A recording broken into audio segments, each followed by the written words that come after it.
येज़िवेन ने इसे देखा, लेकिन वहां बहुत से लोग थे। उनमें से प्रत्येक के पास एक रोमांचकारी सांस थी। बस एक को बाहर जाने दो, मुझे डर है कि वे दुनिया को तबाह कर सकते हैं। संक्षेप में, वे साधारण लोग नहीं हैं। किसी एक को पीढ़ी कहा जा सकता है। अनगिनत पीढ़ियों द्वारा संचित त्याज्यों, जो सम्राटों के चुनाव के मार्ग में सभी शक्तिशाली हैं, उनके सामने बहुत अपरिपक्व दिखाई देते हैं। अशूरा, मैं लूसीफर स्वर्ग के संदूक का प्रभार लेता हूँ और लोगों को स्वर्ग में ले जाता हूँ। मैंने सुना है कि लोगों को संसार देने के लिए आपके पास 6 संसार बॉक्सिंग का एक सेट है और आपके पास असीम योग्यता है। मैं भी इसे देखना चाहता हूँ। लेकिन मैंने एक आदमी को देखा जिसके पूरे शरीर पर सुनहरी रोशनी चमक रही थी। उसने चीनी कपड़े पहने थे और उसके पीछे एक जोड़ी विशाल पंख थे। वह बहुत सुंदर लग रहा था और आगे बढ़कर बोला, लूसीफर, क्या वह लूसीफर है, पतित स्वर्गदूतों का पूर्वज, स्वर्ग और पृथ्वी में पहला पतित देवदूत? ये क्वन के दिमाग में अचानक यह विचार आया। ऐसा कहा जाता है कि लूसीफर मूल रूप से स्वर्ग का महादूत था। बाद में वह दानव दुनिया में पतित हो गया और संदूक ले गया, जिसने उसे दानव दुनिया में 8वां सबसे बड़ा शाही परिवार बना दिया। कहा जाता है कि वह बहुत समय पहले मौत के मुंह में समा गया था। कुछ लोग कहते हैं कि वह बैठ गया है, लेकिन अन्य कहते हैं कि वह अभी भी बंद है और कोई भी इसे नहीं जानता है। यहाँ तक पूरे गिरे हुए स्वर्गदूतों के बीच भी यह एक रहस्य है और वह इसे नहीं जान सकता। हालांकि वह अधिक जानता है कि लूसीफर और तुमो के मूल गुरु के बीच घनिष्ठ संबंध है। उन्हें बेहतरीन दोस्त कहा जा सकता है। शैतान के स्वभाव और अहंकार के साथ, यदि उत्कृष्ट एक पुस्तक पढ़ने वाला थोड़ा नहीं है तो 3W रेंजी कहें, आप कैसे नजर में आ सकते हैं? दोस्त बनने की तो बात ही छोड़िए। लेकिन अब लूसीफर एक पतित देवदूत की तरह नहीं दिखता है, बल्कि एक बहुत ही सामान्य देवदूत है, जिसमें एक पतित देवदूत की तरह की सांस नहीं है। लूसीफर, मुझे लगता है कि इसके बारे में कहीं सुना है, लेकिन इससे कोई फर्क नहीं पड़ता। मुझे परेशान करने के लिए मुझे दोष मत दो, पक्षी आदमी। आपका स्वागत है। चलो चलते हैं, चलो बाहर चलते हैं और लड़ते हैं, असुर ने सीधे कहा, और फिर पूरी आकृति आकाश में गायब हो गई थी। लूसीफर अपने पैरों पर एक जादुई सरनी से बाहर निकल गया और असुर का पीछा करते हुए पूरा आदमी शून्य में गायब हो गया। इस बदसूरत के अलावा क्या कोई मुझसे लड़ना चाहता है? कुनपेंग ने भीड़ की ओर देखा और कहा, कुनपेंग, मुझे अपना विरोधी बनने दो। इस समय दानव सम्राट अधिक से अधिक बाहर आया। शरीर पर शक्तिशाली सांस एक पल में निकल गई और यह भयानक शक्ति पूरे अंतरिक्ष में व्याप्त हो गई। कैदियों, मवेशियों और अन्य लोगों के चेहरे अचानक बदल गए। यह शक्ति बहुत भयानक है। आकाश और भूमिगत में ऐसे लोग हैं जिनके पास इतनी भयानक शक्ति हो सकती है। ठीक है, तुम भी एक विरोधी हो, तुम मुझसे लड़ सकते हो। कुनपेंग सीधे दहाड़ा और कुनपेंग के असली शरीर में बदल गया। आकाश के ऊपर ब्रह्मांडीय सितारों की ओर दानव सम्राट पर घंटी बजी। तरंग के प्रसार के साथ उसके शरीर का आकार धीरे धीरे सबके सामने गायब हो गया। हा, यह बहुत खुशी की बात है। मैं अपने प्रतिद्वंद्वी को सामान्य समय पर नहीं ढूंढ सकता। मुझे यहाँ इतने लोगों से मिलने की उम्मीद नहीं थी। इसे किन फैंग कहा जाता है। कौन मुझसे लड़ना चाहता है? लेकिन मैंने इसे नहीं देखा। एक आदमी नीले रंग में हवा में आया, उसके पैरों के नीचे हरा कमल और हाथ में एक लंबी तलवार थी। पूरा शरीर सुनहरा था और युद्ध की प्रबल भावना प्रकाशित हो चुकी थी। मैं आपका विरोधी बनूंगा। अचानक मूल दानव कबीले का एक आदमी खड़ा हो गया और हरे रंग के आदमी को मारने के लिए दौड़ पड़ा। उन्होंने पूरे ब्रह्मांड पर प्रहार किया। जल्द ही किन फैंग का फिगा आ गया। पर्याप्त नहीं, और कौन आया? मैं आता हूँ। एक ही समय में कई आकृतियां बाहर निकली, एक अनोखी सांस को तोड़ते हुए और दुनिया को हिलाते हुए। बाकी लोग अपनी कमजोरी दिखाने को तैयार नहीं थे। उन्होंने इस जगह को अपनी ताकत या एक दुर्लभ प्रतिद्वंद्वी दिखाने के लिए एक जगह के रूप में लिया और यहाँ तक सीधे ब्रह्मांड में मारे गए। हालांकि यह भयानक था। युद्ध के बाद के प्रभावों को एक रहस्यमय बल द्वारा समाप्त कर दिया गया था। लड़ाई कितनी भी लड़ी जाए, पूरी दुनिया का पतन नहीं होगा। कुछ समय बाद केवल येज़िवेन ही बची थी। येज़िवेन पालती मारकर बैठ गई। यह अजीब था कि ऐसा विशेषज्ञ यादृच्छिक रूप से प्रकट होगा, जो पूरे ब्रह्मांड को भयभीत करने और हमेशा के लिए टिमटिमाने के लिए पर्याप्त होगा। इधर चाइनीज कैबेज जैसे लोगों का जमावड़ा था। जहाँ तक हम जानते हैं, वह केवल दानव सम्राट कुनपेंग, शूरा दानव राजा और लूसीफर को जानता है। हालांकि अन्य लोग उन्हें नहीं जानते हैं। वे चाहते हैं कि उनकी तुलना इन लोगों से की जाए। उन्हें अजेय और मजबूत होना चाहिए। उन्होंने इतिहास में एक बड़ी प्रतिष्ठा छोड़ी होगी। किन फैंग, किन सम्राट। येज़िवेन को अचानक याद आया कि सम्राट किन का मूल नाम किन फैंग था। लेकिन कई साल बीत चुके हैं और लोग उन्हें सम्राट किन के रूप में सम्मानित करने के आदी हो गए हैं। जहाँ तक उसके मूल नाम की बात है, कम ही लोग उसका फिर से उल्लेख करेंगे। समय के साथ धीरे धीरे कम ही लोग जानते हैं कि सम्राट किन का असली नाम किन फैंग है। दूसरों की तुलना में किन फैंग ने उसे और भी ज्यादा चौंका दिया। हालांकि वे भी प्रसिद्ध हैं, वे अपने समय से बहुत दूर हैं, लेकिन किनफैंग नहीं है। सम्राट किन की किंवदंती अभी भी एक किंवदंती है जो अभी भी बहुत से लोगों को आहें भरती है, और वह किनफैंग है। ऐसा क्यों है? इतने प्राचीन और वर्तमान शक्तिशाली लोग यहाँ कैसे प्रकट हो सकते हैं? ये ज़िवेन थोड़ी अजीब है। ऐसा लगता है कि उसने कुछ पकड़ लिया है, लेकिन ऐसा लगता है कि वह कुछ चूक गया है। वह कुछ समय के लिए इसके बारे में नहीं सोच सकता। हे लड़के, अचानक कैदी गाय ने अचानक अपना मुंह खोला और ये ज़िवेन से कहा, बड़े कैदी गाय, मुझे नहीं पता कि तुम्हें क्या बताना है। ये ज़िवेन ने पूछा। आखिरकार आप थोड़े विनम्र हैं। यह उन लोगों से बहुत बेहतर है। बंदी गाय ने कहा, तुम उनसे मुकाबला क्यों नहीं करते? ये ज़िवेन फूट फूट कर मुस्कुराए। ऐसा नहीं था कि वह इतिहास के इन प्रसिद्ध पूर्ववर्तियों का मुकाबला करने में असमर्थ था, लेकिन वह हैरान था और इस बात को पूरी तरह से भूल गया था। मुझे नहीं पता कि कैसे प्रतिस्पर्धा करनी है, ये ज़िवेन ने पूछा। क्या आप नहीं जानते, ज़ुलोंग ने प्रचार किया कि बाहरी लोगों को केवल हमारे अपने ड्रैगन देवताओं को छोड़कर 10 स्थानों में प्रवेश करने की अनुमति है। इन 10 स्थानों के अलावा अन्य केवल पहाड़ के बाहर ही प्रतीक्षा कर सकते हैं। कैदी गाय ने ये ज़िवेन को समझाया। ये ज़िवेन थोड़ा स्तब्ध थी। उन्हें उम्मीद नहीं थी कि ऐसे नियम हैं। ये ज़िवेन ने तुरंत अपने दांत भींच लिए। इस बार उन्हें ज़ुलोंग के धर्मोपदेश में भाग लेना चाहिए। ज़ुलोंग के धर्मोपदेश में इस अजीब जगह के बारे में कुछ कहानियां हो सकती हैं। अगर वह जानना चाहता है कि क्यों यह अनिवार्य है। ठीक है, मैं देखता हूँ। क्या यह नहीं लड़ रहा है? अपने जीवन में मैं लोगों से कमजोर नहीं हूँ, भले ही वे गदाई या अजेय सम्राट की किंवदंती न हो, मैं जाऊंगा, ये ज़िवेन ने कहा। ठीक है, महत्वाकांक्षा है, लेकिन इन लोगों को भड़काना आसान नहीं है, इसलिए मैं आपको सलाह देता हूं कि शुरुआत में अपना सर्वश्रेष्ठ प्रदर्शन करें। अंत में ज़ुलोंग आप में से 10 लोगों को आकर्षित करेगा, इसलिए बस अच्छा करो। कैदी गाय हे मुस्कुराए। ऐसा लग रहा था कि वह थोड़ा अश्लील था। ऐसा लग रहा था कि उसने किसी और व्यक्ति को फंसा लिया है। त्यानवई युद्ध क्षेत्र, मैं आ रहा हूँ। ये ज़िवेन आकाश में एक के बाद एक कदम बढ़ाती है। प्रत्येक कदम के साथ आकाश और पृथ्वी फट गई और स्वर्ग और पृथ्वी ढह गई। हर कदम के साथ पूरा स्वर्ग और पृथ्वी भी एक के बाद एक ढह गया।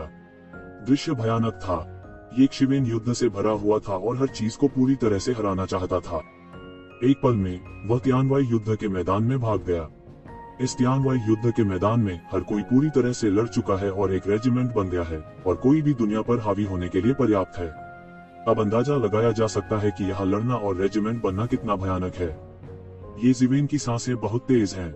युद्ध के मैदान में प्रवेश करते ही उसने तुरंत एक मास्टर को सतर्क किया, लेकिन एक आकृति को शून्य से ऊपर कूदते देखा। मुझे तुम्हें हराने दो, लेकिन एक दहाड़ थी, कवच में एक जनरल, एक भयानक दहाड़। वह केवल एक विशाल सितारा नदी की तरह ही बाहर निकला। अपनी लंबी बंदूक से उसने पूरे आसमान को साफ कर दिया। कौन आ रहा है? मुझे अपना नाम बताओ। ये ज़िवेन ने एक बड़ी गर्जना और एक झटका दिया।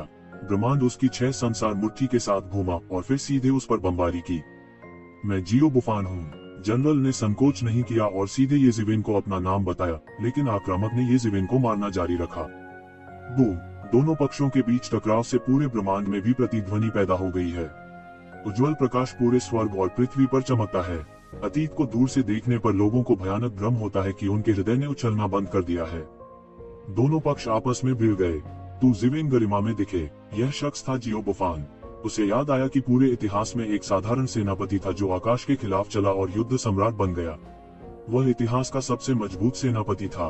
उसने ताऊ को मारने के लिए एक युद्ध क्षेत्र खोल दिया। मैं नहीं जानता कि कितने लोग ताऊ बने।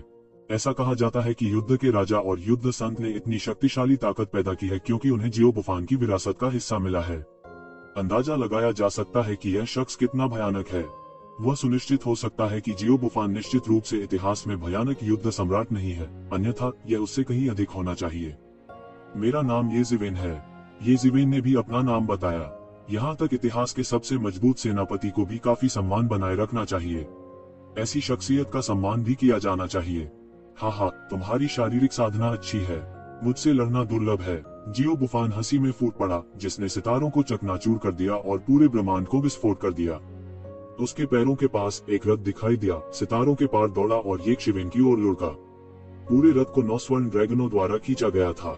9 सुनहरे ड्रैगन ने अपना रक्त बेसिन खोला और स्वर्ग और पृथ्वी को निगल लिया। पूरा शरीर धारा के विरुद्ध उठ खड़ा हुआ, जैसे मिल्की वे उल्टी हो गई और ये ज़िवेन पर बमबारी कर दी। यह सिर्फ एक क्षुधावर्धक है। जियो बुफान ने आखिरकार अपनी लंबी बंदूक रथ पर उठा ली।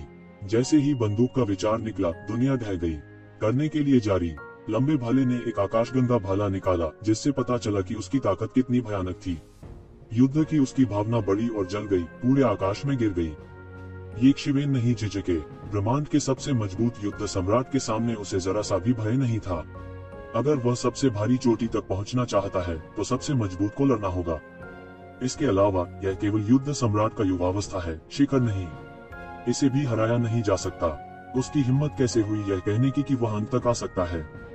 उसने अपनी मुट्ठी लहराई और पूरे आकाश के तारे एक अद्भुत शक्ति के तहत उसके द्वारा खींचे गए प्रतीत हुए। फिर उसके चारों ओर घूमते हुए उल्टे और भयानक शक्ति के साथ बमबारी की। गोल्डन ड्रैगन आसमान में उठा, उसने अपना मुंह खोला और यक्षवेन की मुट्ठी से टकरा गया। आतंकवादी ताकतों की टक्कर से सदमे की लहर पूरे ब्रह्मांड को कांपती है। दोनों प्रतिभाओं के मिलते ही दोनों पक्षों में जमकर मारपीट हुई थी।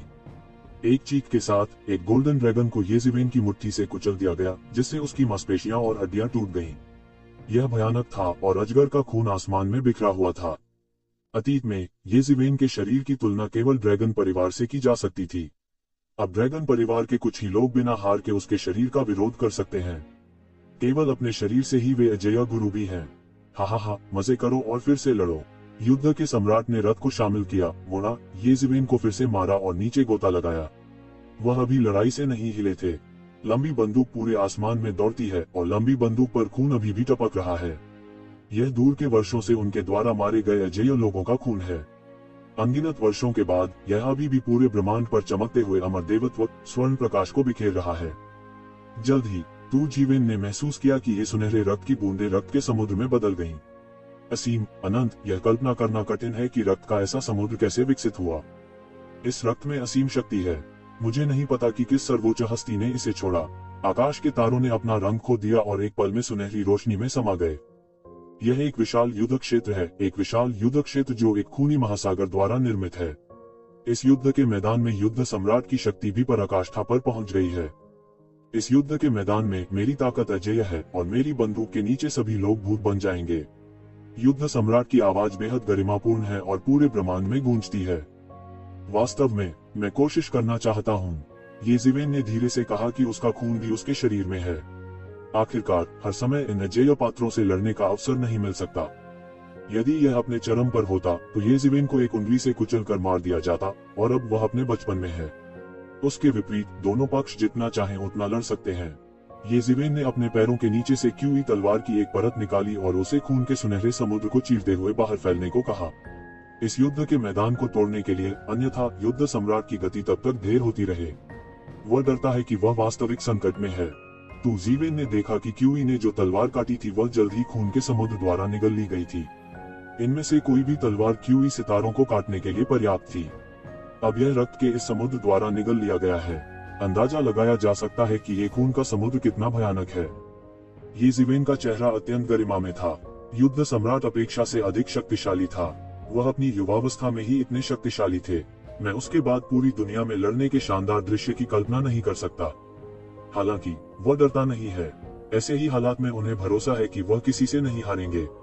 उसके बाएं हाथ की 5 अंगुलियां मुट्ठी को सहलाती हैं और उसे उड़ा देती हैं। सभी दुश्मनों को दबाने के लिए 6 पुनर्जन्मों में बदल जाती हैं। साथ ही उनका दाहिना हाथ तलवार की जकड़न पर हावी है। तलवार का विचार चौंकाने वाला है। भूत रोते हैं और फिर ये रोते हैं। एक बार जन्म लेने के बाद वह सभी मजबूत शत्रुओं को दबा देगा और हर चीज पर हावी हो जाएगा। बूम! यज़िवेन के आतंकवादी हमले ने सीधे खून के समुद्र में एक भयानक लहर पैदा कर दी और खून आसमान में फैल गया और एक पल में फट गया। यज़िवेन के दूसरी तरफ युद्ध के सम्राट ने जरा भी संकोच नहीं किया। उसके भाले ने आकाश को तोड़ डाला और सब कुछ चूर चूर कर डाला। उसके पास कोई फालतू का शौक नहीं था। वह सिर्फ सरलता से लड़े। इस मामले में यज़िवेन की मार्शल आर्ट से अधिक शुद्ध थी। इसलिए वह प्राचीन काल में युद्ध का पहला सम्राट था और उसने आने वाली पीढ़ियों के लिए हत्या का एक सर्वोच्च मार्ग खोल दिया। Boom boom! दोनों पक्षों के बीच टक्कर। यज़िवेन की भयानक मूर्ति शक्ति और तलवार ने सब कुछ तोड़ दिया और बंदूक के साथ लटका दिया। वास्तविक आघात के परिणाम ने पूरी दुनिया को झकझोर कर रख दिया। रक्त का यह विशाल समुद्र युद्ध के सम्राट के युद्ध के मैदान को तोड़ते हुए सीधे जीवित भाप बन गया था। तुम जानते हो, ये रक्त अनंत काल में मारे गए बलवान गदाई हैं। भले ही उन्हें वहां रखा गया हो, वे हजारों वर्षों तक नष्ट नहीं होंगे, लेकिन अब वे दोनों पक्षों के बीच लड़ाई के बाद जीवित हैं।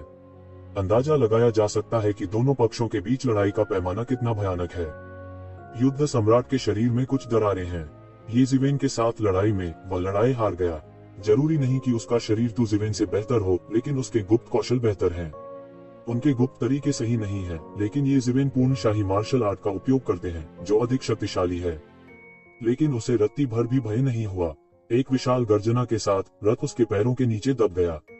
जहां से वे गुजरे, एक वास्तविक ब्रह्मांड का निर्माण हुआ। उसके परमेश्वर के राज्य का एक पल में विस्तार हुआ और वह स्वर्ग और पृथ्वी की शक्ति की मदद से येज़िवेन को दबाना चाहता था। सभी शक्तिशाली शत्रुओं को नष्ट करने के लिए स्वर्ग और पृथ्वी की सारी शक्ति उसके द्वारा जुटाई गई थी। स्वर्ग विरोधी का मतलब क्या होता है?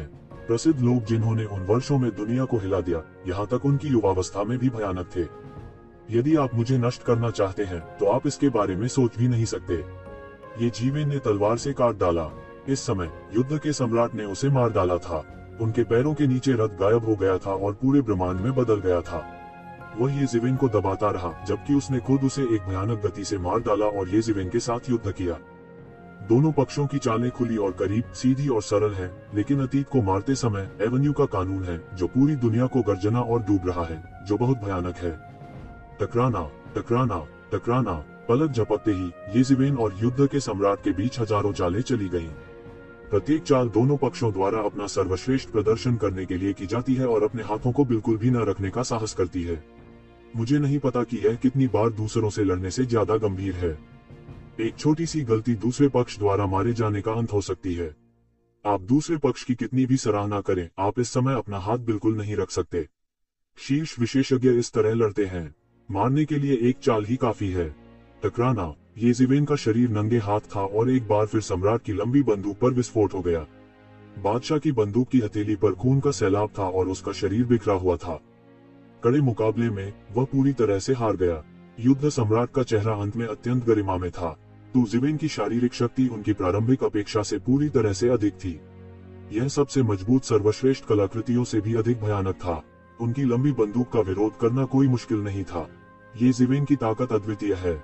उसने अतीत को सीधे मार डाला है, जो उचित और अक्षम्य है। यद्यपि वह प्राचीन कथा में शक्तिशाली व्यक्ति के लिए कुछ सम्मान रखता है, वह बेहतर जानता है कि उसे इन 10 उपदेश स्थलों को प्राप्त करना चाहिए। वह जानना चाहता है कि यह कैसी स्थिति है। शत्रु कितना भी प्रबल क्यों न हो, उसका दमन अवश्य करना चाहिए। सम्राट को ठीक होने का समय देने के बजाय उसने सीधे उसे मार डाला। उसकी मुट्ठी ने आसमान को हिला दिया और खून के छींटे फूट पड़े। सम्राट को पहली बार भारी झटका लगा और उसकी छाती से एक बड़ा छेद उड़ गया। यह अतीत में बहुत सुनसान था। अगर यहाँ कोई बाहरी व्यक्ति होगा तो बेहद चौंक जाएगा। यह उन वर्षों में सर्वोच्च अस्तित्व है। एक लंबी बंदूक दुनिया को चुनौती देती है।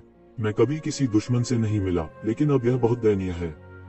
ऐसा नहीं है कि वह काफी मजबूत नहीं है, लेकिन येज़िवेन बहुत मजबूत है। हालांकि युद्ध सम्राट ने परवाह नहीं की। उनके पूरे शरीर में अमर दिव्य अरण्य गुथे हुए थे और निरंतर बहते जा रहे थे।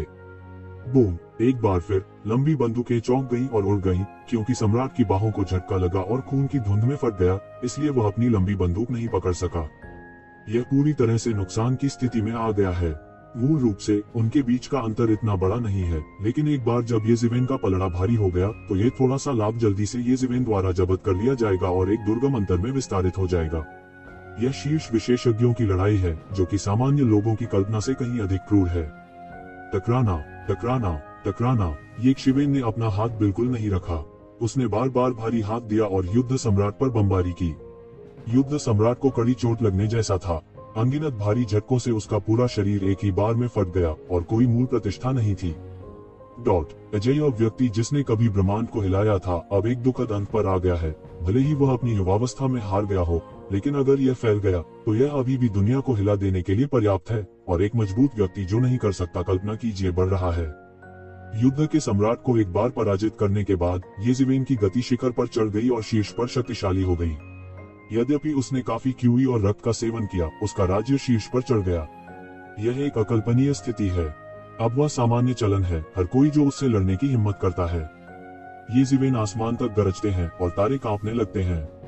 लड़ाई वास्तव में बहुत खुश थी। यह अकल्पनीय था। उसके पास लंबे समय तक इतनी सुखद लड़ाई नहीं हुई थी। युद्ध सम्राट वास्तव में एक शक्तिशाली विरोधी था। पिछली लड़ाई में अगर दोनों तरफ से जरा सी भी लापरवाही हुई तो नतीजा बिल्कुल अलग हो सकता है। इस समय एक और आकृति धीरे धीरे उभरी और एक लंबी तलवार ने आकाश को तोड़ दिया।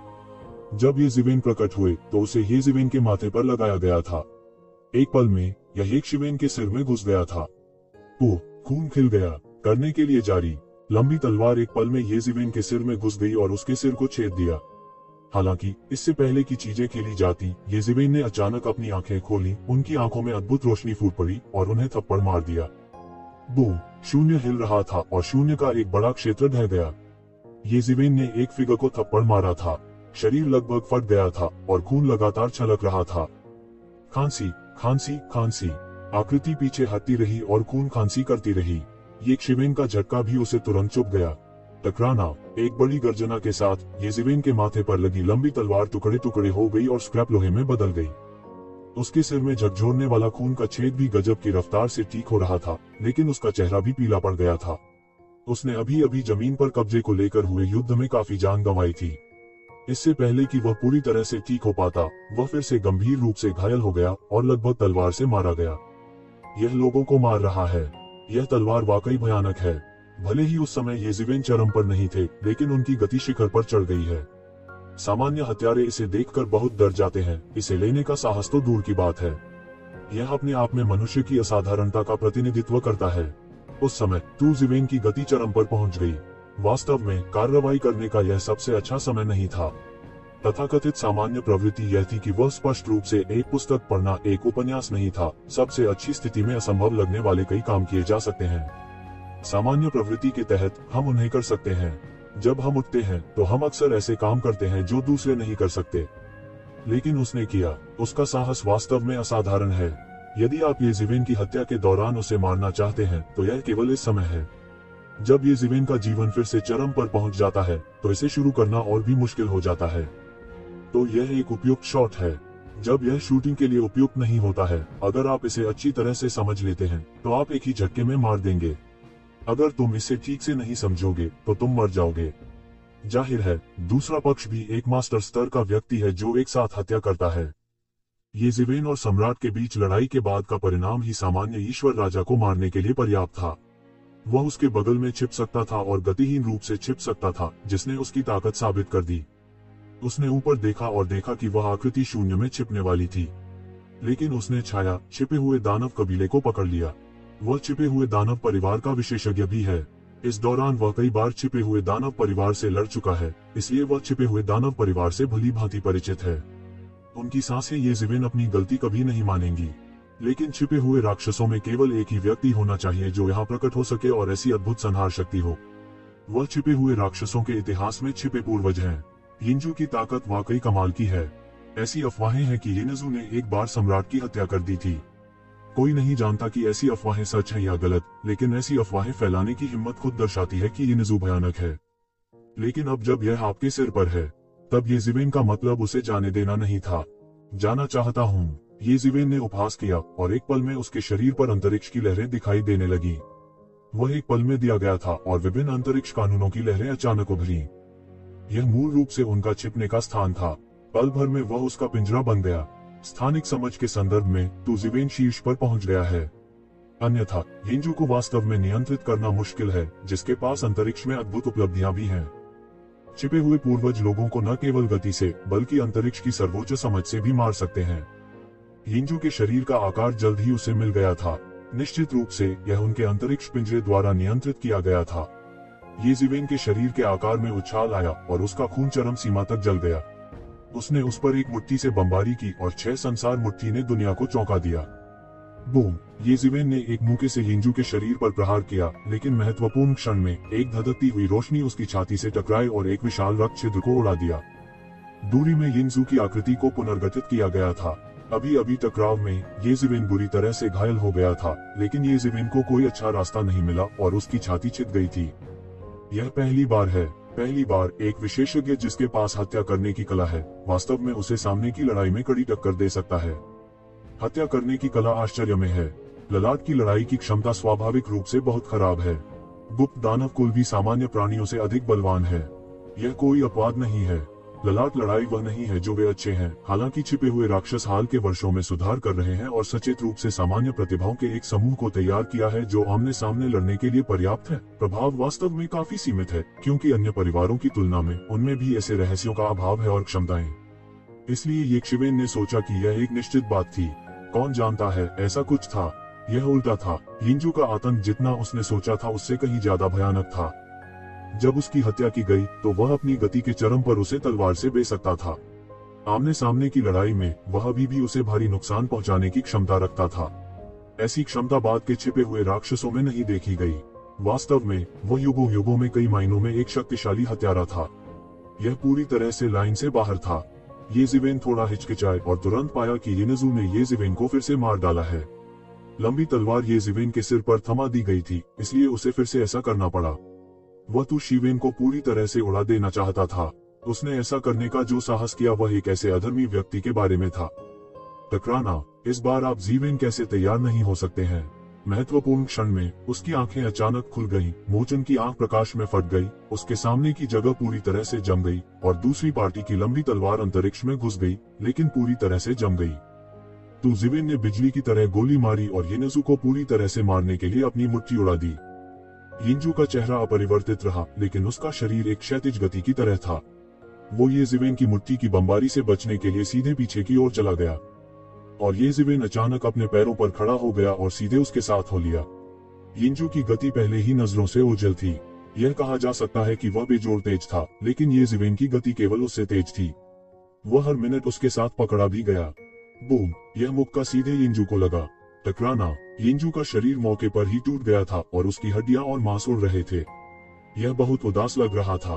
यह येजिवेन की मुट्ठी से मारा गया था जो सूरज, चांद और सितारों को काट सकता था। यिंजू खुद बहुत मजबूत नहीं थी। उसका शरीर उसी स्थान पर चकनाचूर हो गया और उसका लहू आकाश में फैल गया और वह फिर नहीं बना। येजिवेन ने राहत की सांस ली और अपनी सतर्कता में ढील देने की हिम्मत नहीं की। युद्ध ने उसके लिए पूरी तरह से एक खतरे की घंटी बजा दी। जिस बलवान व्यक्ति का उसे सामना करना पड़ा वह वास्तव में भयानक था। कोई भी दुनिया में एक अजेय व्यक्ति है। किसान सम्राट की तुलना में येनेजू के साथ लड़ाई बेहद तेज थी। कुछ ही चालों में यिंजू उसके हाथ में मारा गया। हालांकि यह हत्या के तरीके का सार है। यदि आप हित नहीं करते हैं तो आप मर सकते हैं। तो शीर्ष विशेषज्ञों के बीच टकराव है। छुपाए बिना और अचानक यिंजू की ललाट से लड़ने की क्षमता अभी भी गॉड किंग की सामान्य 10 गलियों से छुटकारा पाने के लिए पर्याप्त है, लेकिन यह येजिवेन की तरह एक सनकी से दूर है जो सभी शक्तिशाली दुश्मनों से लड़ सकता है। इसलिए यह एक विरोधी बिल्कुल नहीं है, बस एक वयस्क की तरह एक बच्चे का सामना करना। इस युद्ध ने उसे बहुत लाभ भी दिया। सप्ताह के दिनों में उसके साथ एक ही दायरे में लड़ने के लिए इतनी भयानक युद्ध क्षमता किसके पास हो सकती है। ये सभी उम्र के सबसे मजबूत लोग हैं। इस अवसर के बिना अगली बार ऐसा कोई अवसर नहीं मिलेगा। अचानक एक अंतहीन गड़गड़ाहट हुई। पूरी गड़गड़ाहट स्वर्ग और पृथ्वी में सभी चीजों को शामिल करती दिख रही थी। सभी चीजों की उत्पत्ति सभी सड़कों सहित और येजिवेन पर भारी पड़ी। येजिवेन के शरीर में लेई चरित्र की किताब पागलों की तरह हिल रही थी और छू गई थी। वह अचानक बाहर चला गया, लेकिन उसने देखा कि स्वर्ग और पृथ्वी में एक आकृति दिखाई दी, लेकिन वह एक ऐसी आकृति थी जिसका पूरा शरीर वज्र में लिपटा हुआ था। उसके शरीर में भयानक मर्दाना शक्ति थी जो स्वर्ग और पृथ्वी की सभी चीजों को दबाने के लिए पर्याप्त थी। येजिवेन इस व्यक्ति को नहीं जानते थे, लेकिन इसने उन्हें अपनी पहचान का अनुमान लगाने से नहीं रोका, क्योंकि उनके शरीर में गड़गड़ाहट चरित्र पुस्तक, अगर उन्होंने सही अनुमान लगाया तो इस व्यक्ति से आना चाहिए। बाद की पीढ़ियों में उन्हें भी इस आदमी की विरासत का हिस्सा मिला। आप कौन हैं? येजिवेन ने पूछा। मैं रैंडी हूँ, आकृति ने धीरे से कहा। तुम्हारी कुछ जानी पहचानी भावनाएं हैं, इसलिए मैं यहाँ तुम्हारे साथ लड़ने और तुम्हारे शरीर की चीजों को बाहर निकालने के लिए हूँ। लेडी के शब्द बेहद दबंग थे और येजिवेन को विरोध के लिए जरा भी जगह नहीं देते थे। हालांकि उनकी धारणा वास्तव में बहुत तेज थी। भले ही वह बहुत दूर था, फिर भी उसे येजिवेन के शरीर में लेई चरित्र की किताब मिली। क्या होगा अगर मैं नहीं कहूँ? येजिवेन ने धीरे से कहा। वह लेडी का नाम अच्छी तरह से नहीं जानता था, लेकिन यह आश्चर्य की बात नहीं है। आसमान की दुनिया में न जाने कितने माहिर छिपे हुए हैं। बहुत से लोगों ने सिर्फ उसे देखा और वास्तव में पैदा नहीं हुआ। यह आश्चर्य की बात नहीं है कि गिरने तक उन्हें नहीं जाना गया। फिर मैं तुम्हें मार डालूंगा और खुद देख लूंगा, लीडी ने धीरे से कहा, और मुझे नहीं लगा कि कुछ गलत था। मुझे गिनो, मैं भी तुमसे लड़ना चाहता हूँ। अचानक एक और आकृति आई, लेकिन मैंने देखा कि एक विशाल आकृति आकाश में आई। यह हजारों फीट के शरीर में बदल गया। यह एक विशाल भयंकर जानवर था जो काले शल्कों में लिपटा हुआ था। केवल एक जोड़ी खून के रंग की आंखों पर यह एक अमर इच्छा शक्ति थी, एक पहाड़ के आकार की।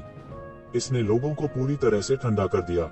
येज़िवेन ने महसूस किया कि उसके शरीर में विशालकाय स्टार बीस्ट के रक्त में फूटने के लिए एक बेहोश आवेग था, जो इस विशाल बीस्ट के उभरने के कारण एक विशेष स्थिति लग रही थी।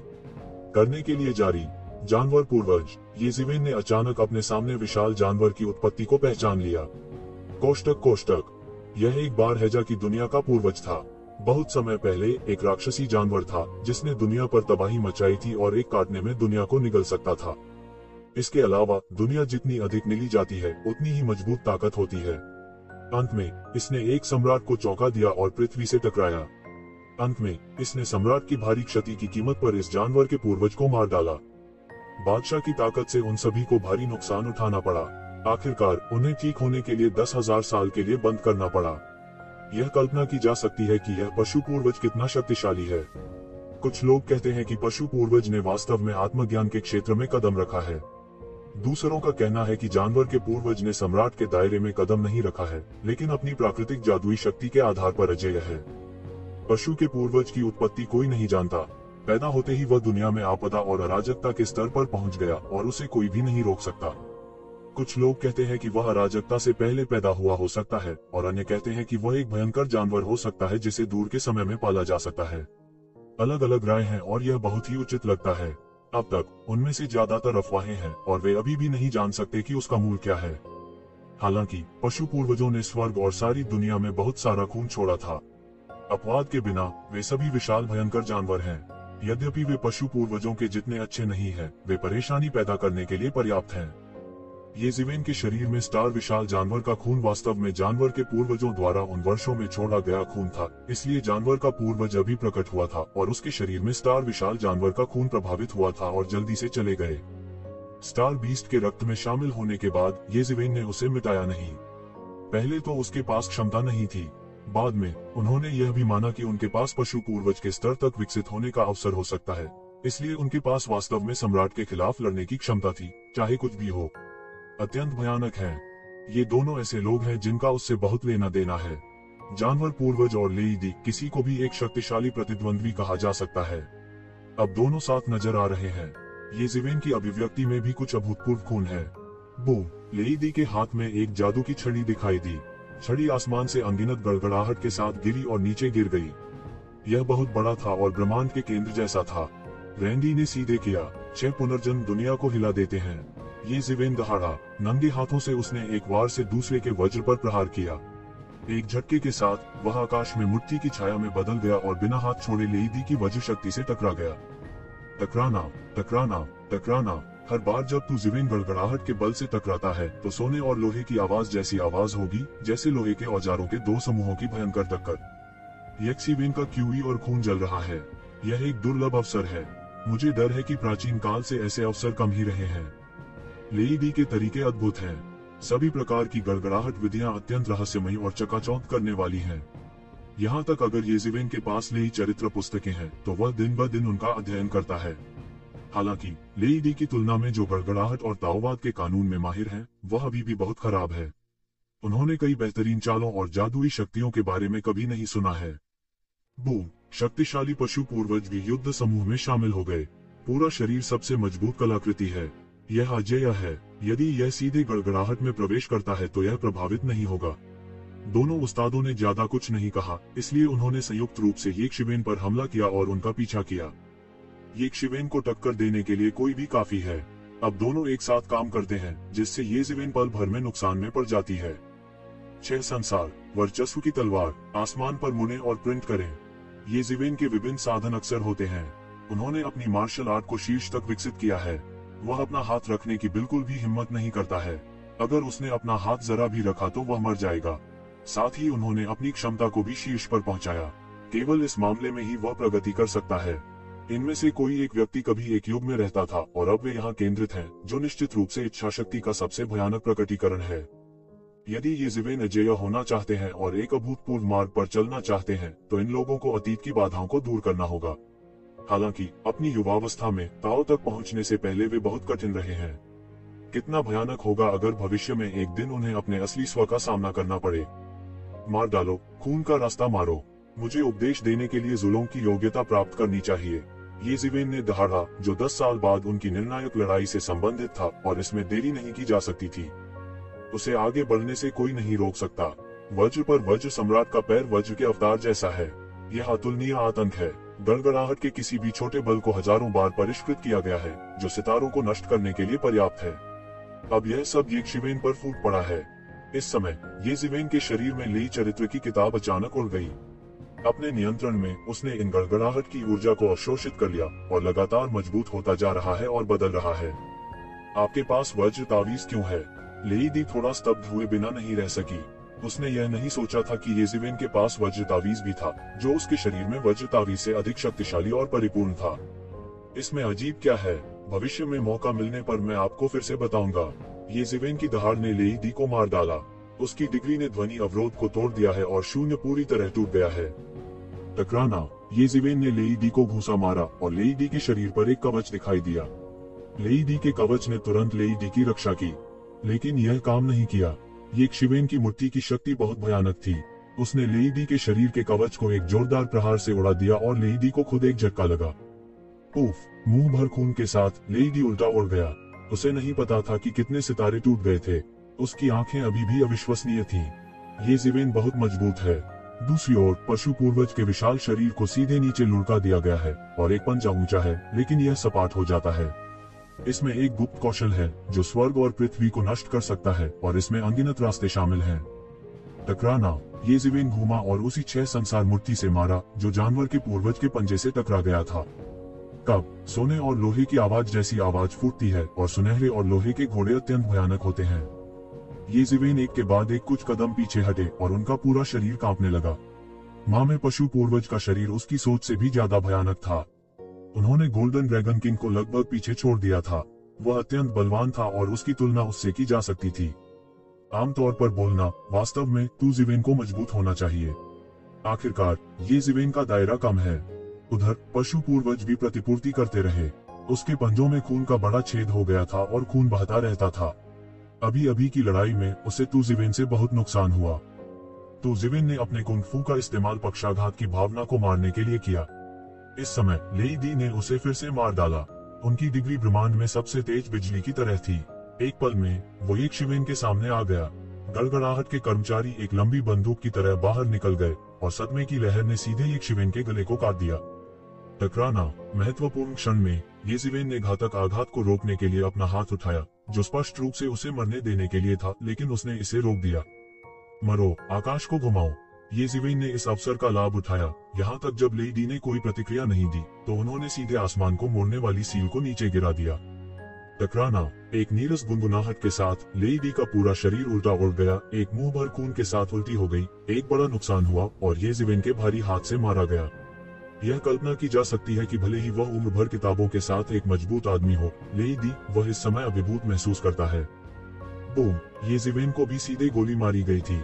लेईदी के उड़ने के क्षण में पशु पूर्वज ने भी इस अवसर को जब्त कर लिया और इसे एक पंजे से पकड़ लिया।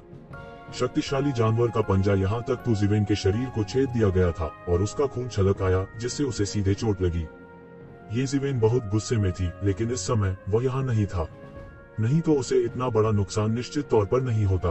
हालांकि जानवर के पूर्वज की भयावहता को इससे देखा जा सकता है। यहाँ तक अगर यह मूल येज़िवेन नहीं है, तो भी किसी को गंभीर चोट नहीं पहुंच सकती है। ब्रह्मांड के शून्य को लाल रंग में रंगा रक्त। तीनों लोगों का अपना खून था। येज़िवेन ने बार बार गोलियां चलाईं। वह 2 शक्तिशाली प्रतिद्वंद्वियों के सामने नहीं डरा। Boom boom boom! पलक झपकते ही हजारों चालें चलती हैं। इन हजारों चालों में से कोई भी झूठी नहीं है। हर बार यह एक कठिन लड़ाई है। यदि आप ऐसे विरोधी से लड़ते हैं, तो चालबाजी का कोई भी विचार मौत की तलाश में है। उसमें छल कपट का लेशमात्र भी विचार करने का साहस न था। हर बार यह कठिन प्रतिरोध था। उसके दबंग के सोने के शरीर में दरारें पड़ गई थीं। जब तक वह दायरे से नहीं मिला और उसे पूरी तरह से दबा दिया, वह शायद ही कभी सप्ताह के दिनों में इस तरह की लड़ाई का सामना करता। विशेष रूप से शरीर और शरीर का स्वामी बनने के बाद उसने अधिकांश प्राणियों को शीर्ष पर धकेल दिया। और अब लेईदी और जानवर के पूर्वज के साथ लड़ाई ने उन्हें इतना बड़ा नुकसान पहुंचाया है। बेशक प्रतिद्वंद्वी ज्यादा बेहतर नहीं है। हालांकि लेईदी का चेहरा अभी भी अपरिवर्तित है और कोई भगवान राजा नहीं है। उनका आध्यात्मिक शरीर बहुत पतला और लगभग पारभासी रहा है। यह वही है जिसे येज़ेबेल ने नष्ट कर दिया था और जानवर के पूर्वज का शरीर शल्कों और मांस से भरा हुआ है। यह सबसे भयंकर युद्ध है। दिव्य राजा के दायरे के लिए अधिक शक्तिशाली लड़ाई का सामना करना लगभग कठिन है। आखिरकार एक झटका आपको हल कर देगा। येज़ेबेल आसमान तक गरजती थी और मार्शल आर्ट के अवतारों ने एक के बाद एक अपने शरीर जोड़े। उनकी ताकत एक पल में बढ़ गई और मुट्ठी से उड़ गई। टकराना, एक चीख के साथ गड़गड़ाहट सम्राट सीधे बिखर गया और शुद्धतम गड़गड़ाहट ऊर्जा में बदल गया, जिसे येज़ेबेल की गड़गड़ाहट चरित्र पुस्तक द्वारा प्राप्त किया गया था। एक पल के लिए येज़ेबेल ने केवल महसूस किया कि वज्र की शक्ति के बारे में उसकी समझ भी पागल थी। करने के लिए जारी, गड़गड़ाहट की शक्ति को अवशोषित करने के बाद तूशिबेन ने तुरंत गड़गड़ाहट की बहुत सारी जादुई शक्तियों को समझ लिया। साथ ही वह समझना भी चाहता था। निश्चित रूप से, जैसा कि उसने पहले अनुमान लगाया था, ये लोग अपने स्वयं के स्वामी बिल्कुल नहीं थे और न ही वे समय की नदी को पार करते थे और इन अजेय पात्रों से मिलने के लिए एक विशेष समय बिंदु पर आते थे। ये उन स्तर के मजबूत लोगों द्वारा छोड़ी जाने वाली इच्छा होनी चाहिए। लोग, यह जुलों के धर्मोपदेश मानचित्र का आंतरिक भाग होना चाहिए। जिन लोगों को उन वर्षों में एहसास हुआ, उन्हें अपनी छाप छोड़नी चाहिए थी। अब इनके आने से ये निशान सक्रिय होकर फिर से जीवित हो गए हैं। और अब मैं बुद्ध नहीं हूँ, लेकिन उसमें इच्छा शक्ति का वही निशान हूँ, इसलिए मैं इन अजेय शख्सियतों से लड़ सकता हूँ। जुलोंग उपदेश मानचित्र के मंच के साथ मैं वास्तव में समय और स्थान को पार कर सकता हूँ और अनगिनत साल पहले शीर्ष विशेषज्ञों से लड़ सकता हूँ। इनमें से कुछ शीर्ष विशेषज्ञों के गिरने की पुष्टि की गई है और फिर से लड़ने का मौका मिलना असंभव है, जबकि कुछ गायब हैं और कुछ कभी दिखाई ही नहीं दिए। इन लोगों का बाहरी दुनिया में लड़ना बिल्कुल नामुमकिन है। इस समय उनके पास वास्तव में लड़ने का एक मौका है, जो अपने आप में खुद को सुधारने का एक उत्कृष्ट अवसर है। चाकू को जल्दी से तेज करने के लिए पीसने का पत्थर खुद काफी मजबूत होना चाहिए। साधारण लोग इसे पैना करने या यहाँ तक कि उसे चोट पहुंचाने के योग्य नहीं हैं। सभी उम्र के लोगों के सबसे मजबूत समूह में ऐसी योग्यताएं होती हैं। जब वह उन्हें एक एक करके मारता है तो वह अपना रास्ता खुद बनाता है, अपनी दुनिया को खत्म करता है और उनके साथ मेल खाता है। इस समय जुलोंग उपदेश मानचित्र के बाहर जुलोंग उपदेश मानचित्र, जो अनगिनत वर्षों में नहीं बदला है, अचानक प्रकाश में फट गया और छोटी दुनिया को भरते हुए आकाश में उड़ गया। अजगर की ताकत से अनगिनत जीव कांपने लगे और अब येज़ेबेल भी इस प्रकाश में आच्छादित थे। यह कैसे हो सकता है? जुलोंग धर्मोपदेश मानचित्र कैसे चलता है? इस दुर्घटना ने अनगिनत शक्तिशाली ड्रैगन देवताओं को तुरंत सतर्क कर दिया। उनमें से कई ड्रैगन किंग हैं। ऐसा इसलिए है क्योंकि जुलोंग का धर्मोपदेश मानचित्र इतना महत्वपूर्ण है कि कोई भी आराम करने की हिम्मत नहीं करता।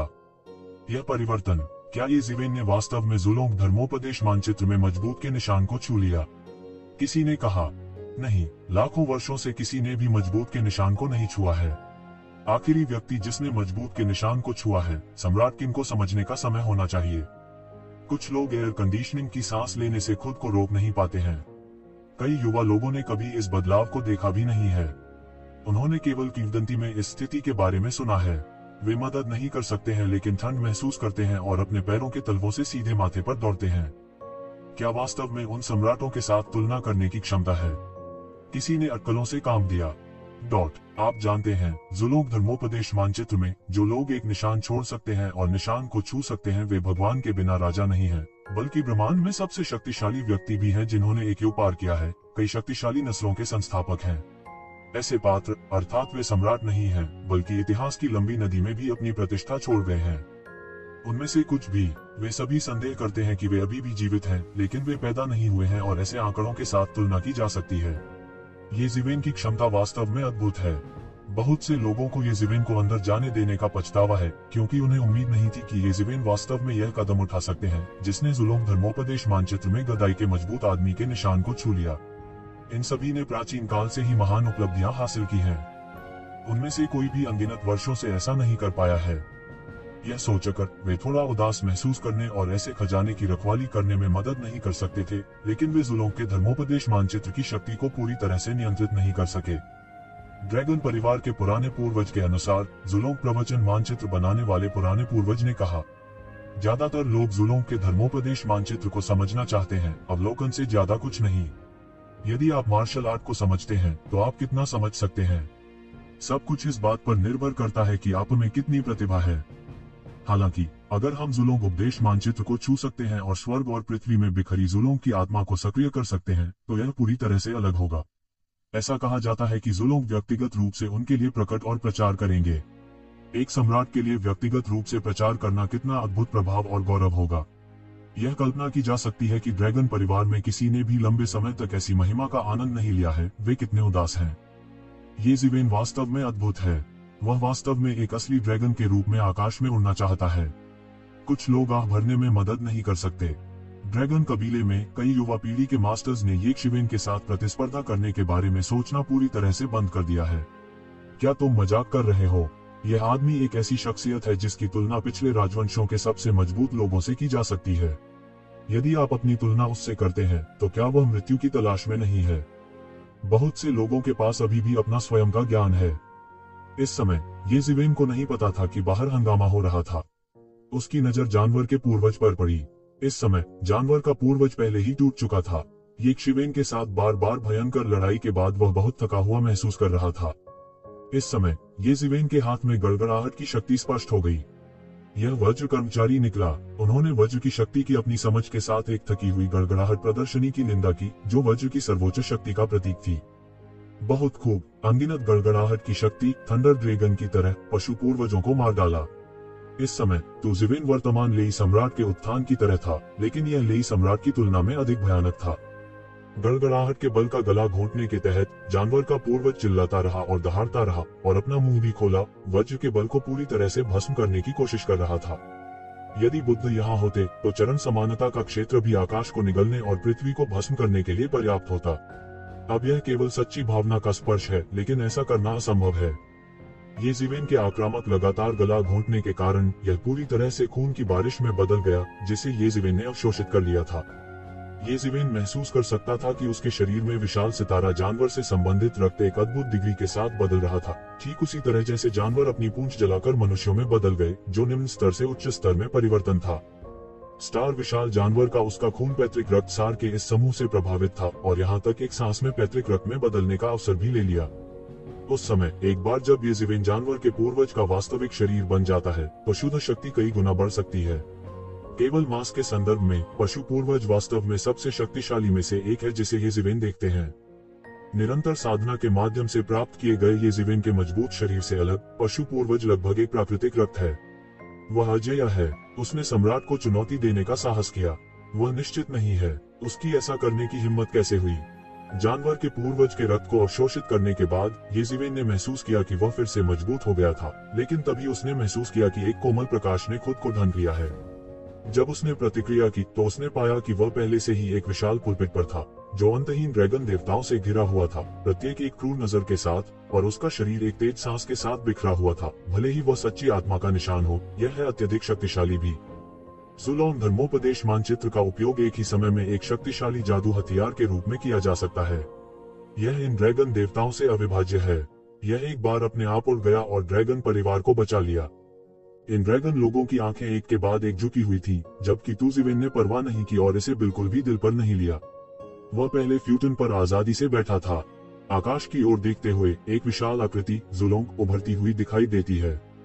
इतिहास में जल्द से जल्द अजेय आंकड़ा। उनके द्वारा छोड़े गए कौशल ने न केवल ड्रैगन परिवार को बल्कि अनगिनत लोगों को भी प्रभावित किया है। अपने शुरुआती वर्षों में उन्होंने जो ड्रैगन पाम सीखा, उसमें ज़ुलोंग की कुछ उत्पत्ति भी है, जिसे ज़ुलोंग के लाभ के रूप में माना जा सकता है। ऐसा लगता है कि ये कुछ भी नहीं है, लेकिन जब ये जमा होते हैं तो यह बहुत भयानक संचय होता है।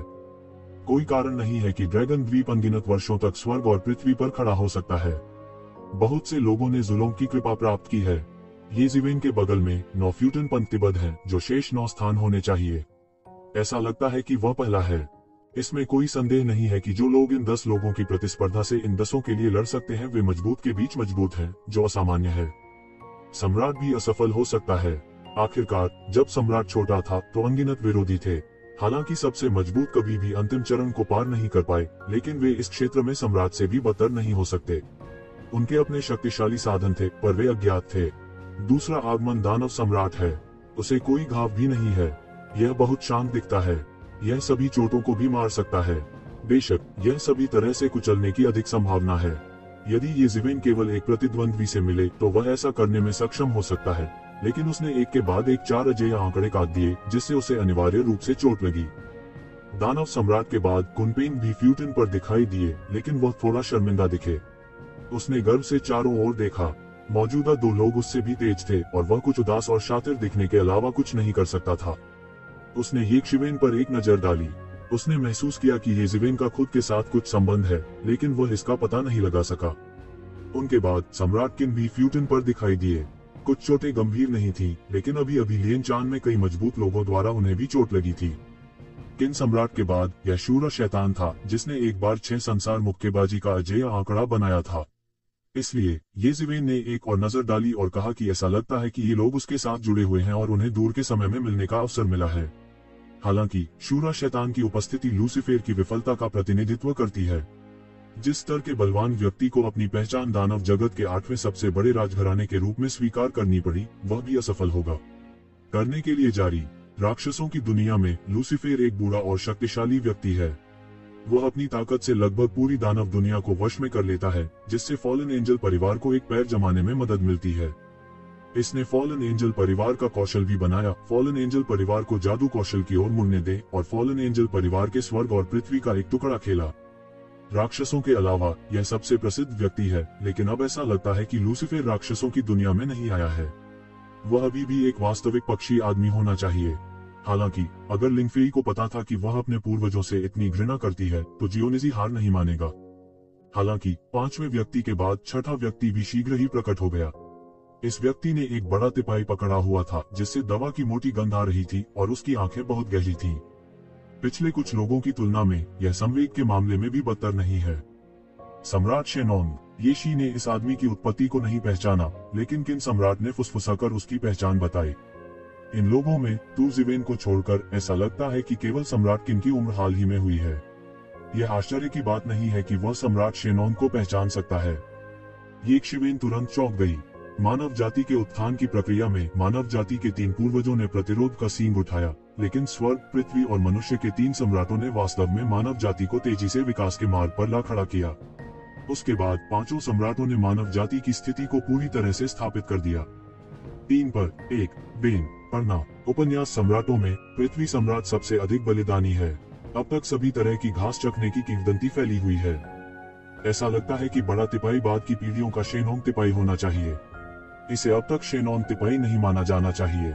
सम्राट शेनोंग के बाद एक युवक चुपचाप आया। साधन सम्राट। येशिवेन ने तुरंत उस आकृति को पहचान लिया।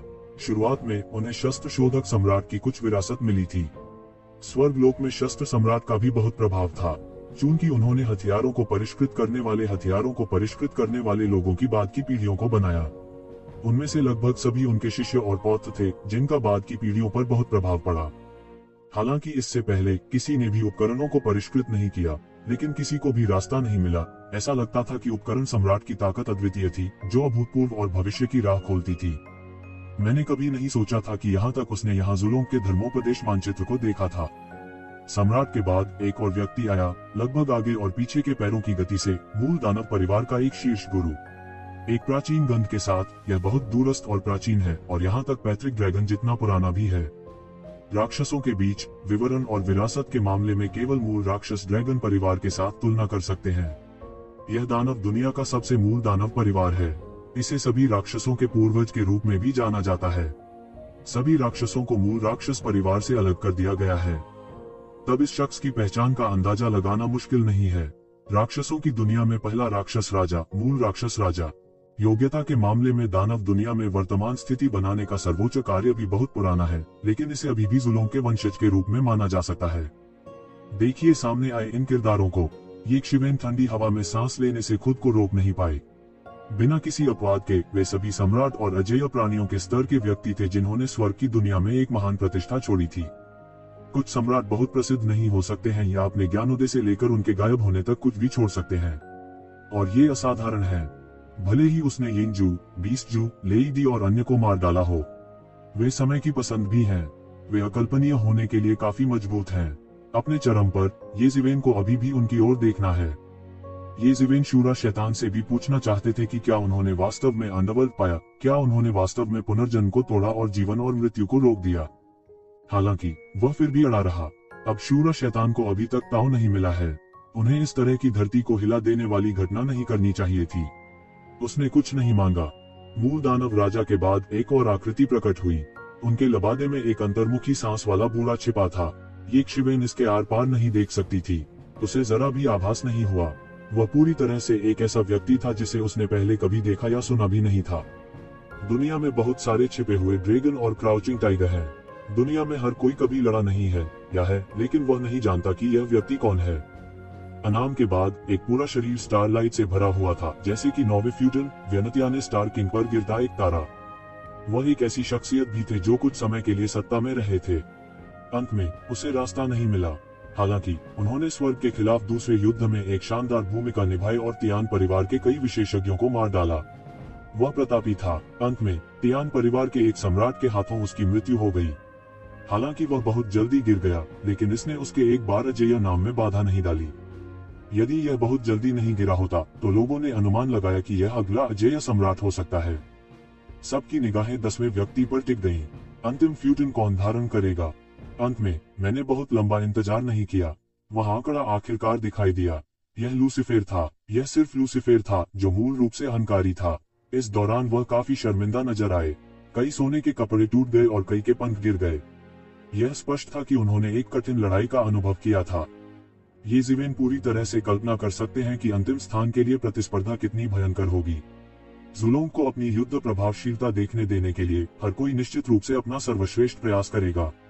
हालांकि सभी असली लोग नहीं हैं, लेकिन सड़क के निशान ये जीवेन को थोड़ी ठंड और कंपकपी महसूस होगी। दृश्य भयावह है। उन्होंने यह भी सोचा कि क्या एक दिन जब देर से आने वाले आएंगे तो वे इन लोगों में से एक बन जाएंगे और देर से आने वालों के साथ डेट के लिए प्रतिस्पर्धा करेंगे। ये जीवेन की आंखें समय की लंबी नदी का पता लगाने और दूर के भविष्य को देखने में सक्षम लग रही थी, लेकिन वह उस पल विचलित हो गए थे क्योंकि जुलोंग का विशाल शरीर घूम रहा था। जुलोंग ने अपना मुंह खोला और प्रचार करना शुरू किया। अचानक स्वर्ण कमल आकाश से गिर गया और पृथ्वी से मधुर वसंत बह निकला। यह बहुत पुरानी और अस्पष्ट भाषा है। यह ड्रैगन भाषा और प्राचीन ड्रैगन भाषा है। यह जुलोंग द्वारा बनाई गई ताओ के करीब की भाषा है। लगभग हर शब्द एवन्यू के साथ प्रतिध्वनित हो सकता है। यह सामान्य लोगों द्वारा बिल्कुल भी समझ में नहीं आता है। सुनना भी एक बड़ी पीड़ा और पीड़ा है। इस वजह से यह प्राचीन ड्रैगन भाषा धीरे धीरे एक ऐसी भाषा बन गई जिसे केवल कुछ ड्रैगन देवता ही सीख सकते हैं। यहाँ तक जब वे वयस्क होते हैं तो साधारण ड्रैगन लोग इस भाषा में ताओ के करीब संवाद करने का जोखिम नहीं उठा सकते। धीरे धीरे वर्तमान ड्रैगन भाषा दूसरे स्थान पर आती है। हालांकि यहाँ मौजूद 10 लोगों के लिए यह बिल्कुल भी मुश्किल नहीं है। कुछ भी सुने मुश्किल नहीं है। तो जीवेन ने केवल यह महसूस किया कि प्रत्येक शब्द एक प्रकार के एवन्यू का प्रतिनिधित्व करता है, एक अभूतपूर्व ताओवादी ध्वनि। हालांकि उसने ताओवादी ध्वनि पहले भी सुनी थी, यह पहली बार था जब उसने सम्राट को व्यक्तिगत रूप से उपदेश सुना था। हालांकि यह केवल एक मुद्रित और उत्कीर्ण रोड मैप है, यह वास्तव में धर्मोपदेश के मूल स्वरूप का विस्तार करने में सक्षम नहीं होना चाहिए। लेकिन बाद में यह कहा जाता है कि जुलोंग ने भी इसे छुआ है। जो जुलोंग धर्मोपदेश मानचित्र को इतना असाधारण बनाता है कि इसने आकर्षित किया है अनगिनत मजबूत लोग जिन्होंने एक बनाया है स्वर्ग की दुनिया में महान प्रतिष्ठा, और यहाँ तक खुद को भी आकर्षित किया गया है। हालांकि ड्रैगन द्वीप की ताकत के साथ, जब तक कि यह वास्तव में एक निश्चित सीमा तक मजबूत नहीं है, ड्रैगन द्वीप जुलोंग धर्मोपदेश मानचित्र खोलने के लिए कैसे सहमत हो सकता है। इसलिए हालांकि केवल कुछ दर्जन लोग हैं जो महान सड़क की छाप छोड़ सकते हैं, उन्हें लगभग प्राचीन से आधुनिक काल तक स्वर्ग की दुनिया का सार माना जा सकता है। उसके शरीर में रहस्यमयी जगह ने पागलपन से काम किया, हर नोट को रिकॉर्ड करने की कोशिश कर रहा था। जुलोंग ने कहा, प्रत्येक नोट में एक सड़क हो सकती है और एक प्रकार का कौशल विकसित कर सकता है। ड्रैगन द्वीप में कई कौशल जुलोंग द्वारा विकसित नहीं किए गए थे, लेकिन जुलोंग के धर्मोपदेश मानचित्र को समझने के बाद के कई मजबूत लोगों द्वारा बनाए गए थे। तो एक एक शब्द बहुत कीमती है।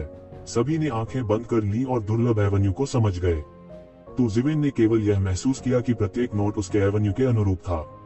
हालांकि जुलोंग अपने एवन्यू के बारे में बात कर रहा था और विशेष रूप से ये जीवेन के सवालों का जवाब नहीं दे रहा था, उसे लगा कि उसके सभी सवालों का जवाब यहाँ दिया जा सकता है। कई सड़कें जो पहले नहीं समझी जा सकती थी, उन्हें भी समझा जा सकता है।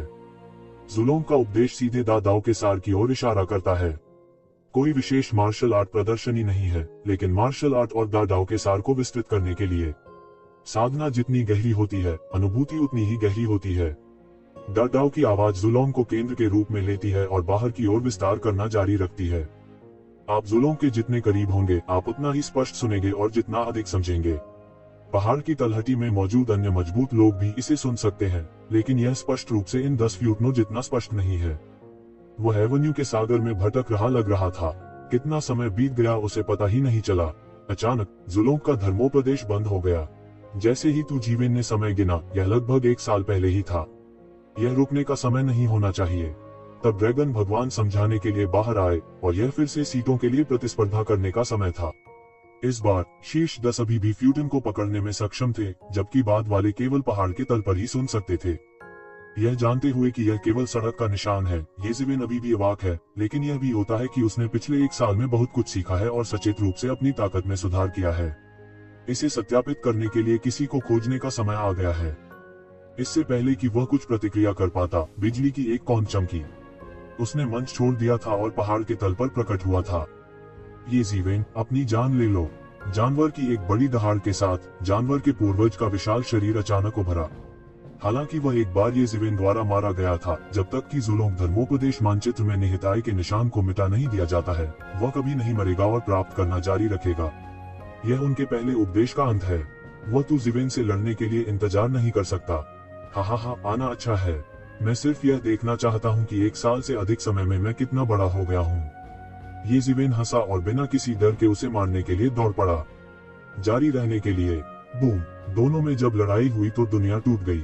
इस समय येज़ेविन की शक्ति इतनी मजबूत थी, लेकिन जानवर का पूर्वज बदला लेने के लिए उत्सुक था। इस समय उसका मतलब अपना हाथ रखना नहीं था। कोष्टक। सूरज, चांद और तारे एक पल में नष्ट हो गए। वे पहाड़ के तल पर शुरू हुए, लेकिन वे तुरंत ब्रह्मांड में फैल गए। वे दोनों जानते थे कि जुलोंग को गोली मार देनी चाहिए थी। इस क्षेत्र में कोई भी जुलोंग की इच्छा का उल्लंघन नहीं कर सकता था। भले ही यह सड़क के निशान का एक अवतार मात्र हो, वे इसका विरोध नहीं कर सकते थे। क्या अधिक है, उनमें से कोई भी यहाँ नुमैन नहीं है। स्वाभाविक रूप से वे प्रतिस्पर्धा नहीं कर सकते। दोनों के बीच की लड़ाई ने पूरे मूक ब्रह्मांड को ऐसा महसूस कराया कि वह फिर से ठीक होने जा रहा है और सभी ताकतें वहां मौजूद हैं। येज़ेविन के हमले के बाद जानवर के पूर्वज के हमले को पीछे धकेल दिया। उसकी आंखों में एक अद्भुत रोशनी फूट पड़ी। उसके हाथों ने चुटकी ली और आकाश को घुमा दिया और सील एक पल में नीचे गिर गई, लगभग पूरे ब्रह्मांड में बदल गई। जानवर का पूर्वज दहाड़ा और उसका क्यूई और रक्त ड्रैगन की तरह उड़ रहे थे। प्रत्येक अजगर 10,000 फुट लंबा और विशाल था। लापरवाही से झाड़ा गया तो दूर के कई सितारे टूट गए। येज़ेविन, मैं चाहता हूँ कि तुम मर जाओ। निराश और दहाड़ते हुए अनगिनत ड्रैगन ने येज़ेविन को मार डाला। मेरे लिए इसे तोड़ दो। येज़ेविन ने उपहास किया और मुक्का मारा। दूसरी ओर उसने अपने शरीर में दैत्य तारा पशु के रक्त को दबा दिया।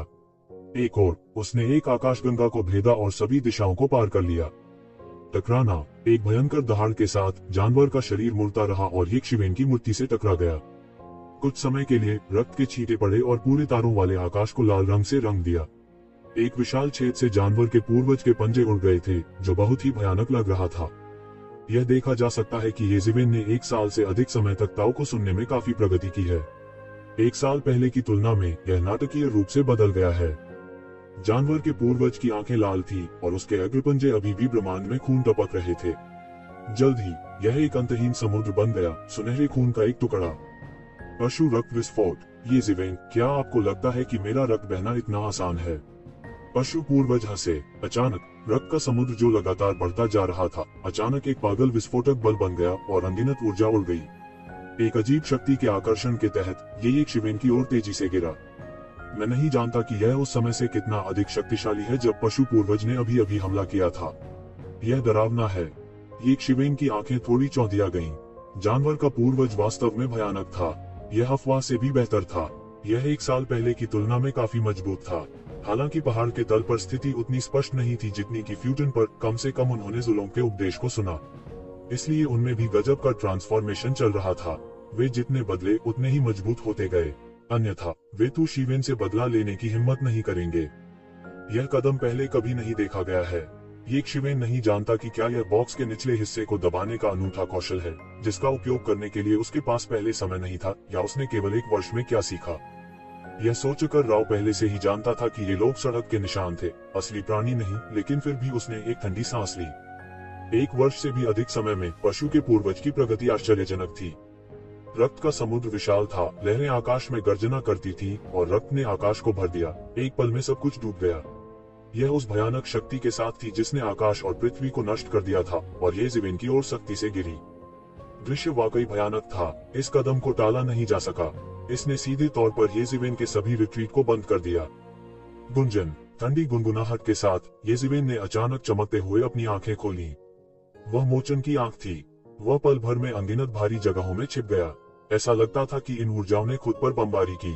वास्तव में उसने पहले ही सभी अपराधों को छुटकारे की आंख के माध्यम से पूरी तरह से स्थानांतरित कर दिया था। हालांकि इस तरह का हमला भयानक होता है, लेकिन येज़िवेन जैसे जीवन रक्षक साधनों के सामने प्रभाव काफी सामान्य है। फिर येज़िवेन सीधे बाहर कूद गया, रक्त के समुद्र पर कदम रखा और जानवर के पूर्वज को मार डाला। उनके शरीर का रोम रोम भयानक ज्वाला प्रकाश उगल रहा था। आतंक के खून के ये अटूट और अप्रतिरोध्य प्रतीत होने वाले समुद्र पानी की सतह पर जलते हुए तेल की तरह एक पल में जल गए। यह पता चला कि नानमिंग ने आग छोड़ दी। येज़िवेन के नियंत्रण में नानमिंग ने आग छोड़ दी।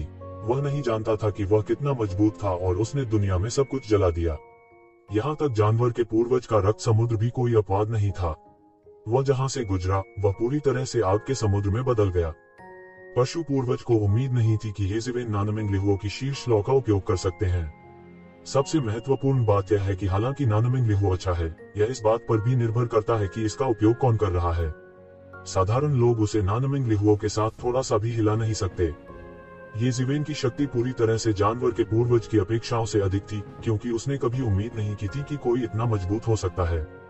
उन्होंने अपने जीवन में अनगिनत विशेषज्ञ देखे थे, लेकिन इतने जटिल साधन किसी के पास नहीं हो सकते थे। हालांकि सभी प्रकार के साधनों को शिखर कहा जा सकता है। उनकी मुट्ठी की तकनीक अजेय है और उनकी तलवार की तकनीक लंबवत और क्षैतिज है।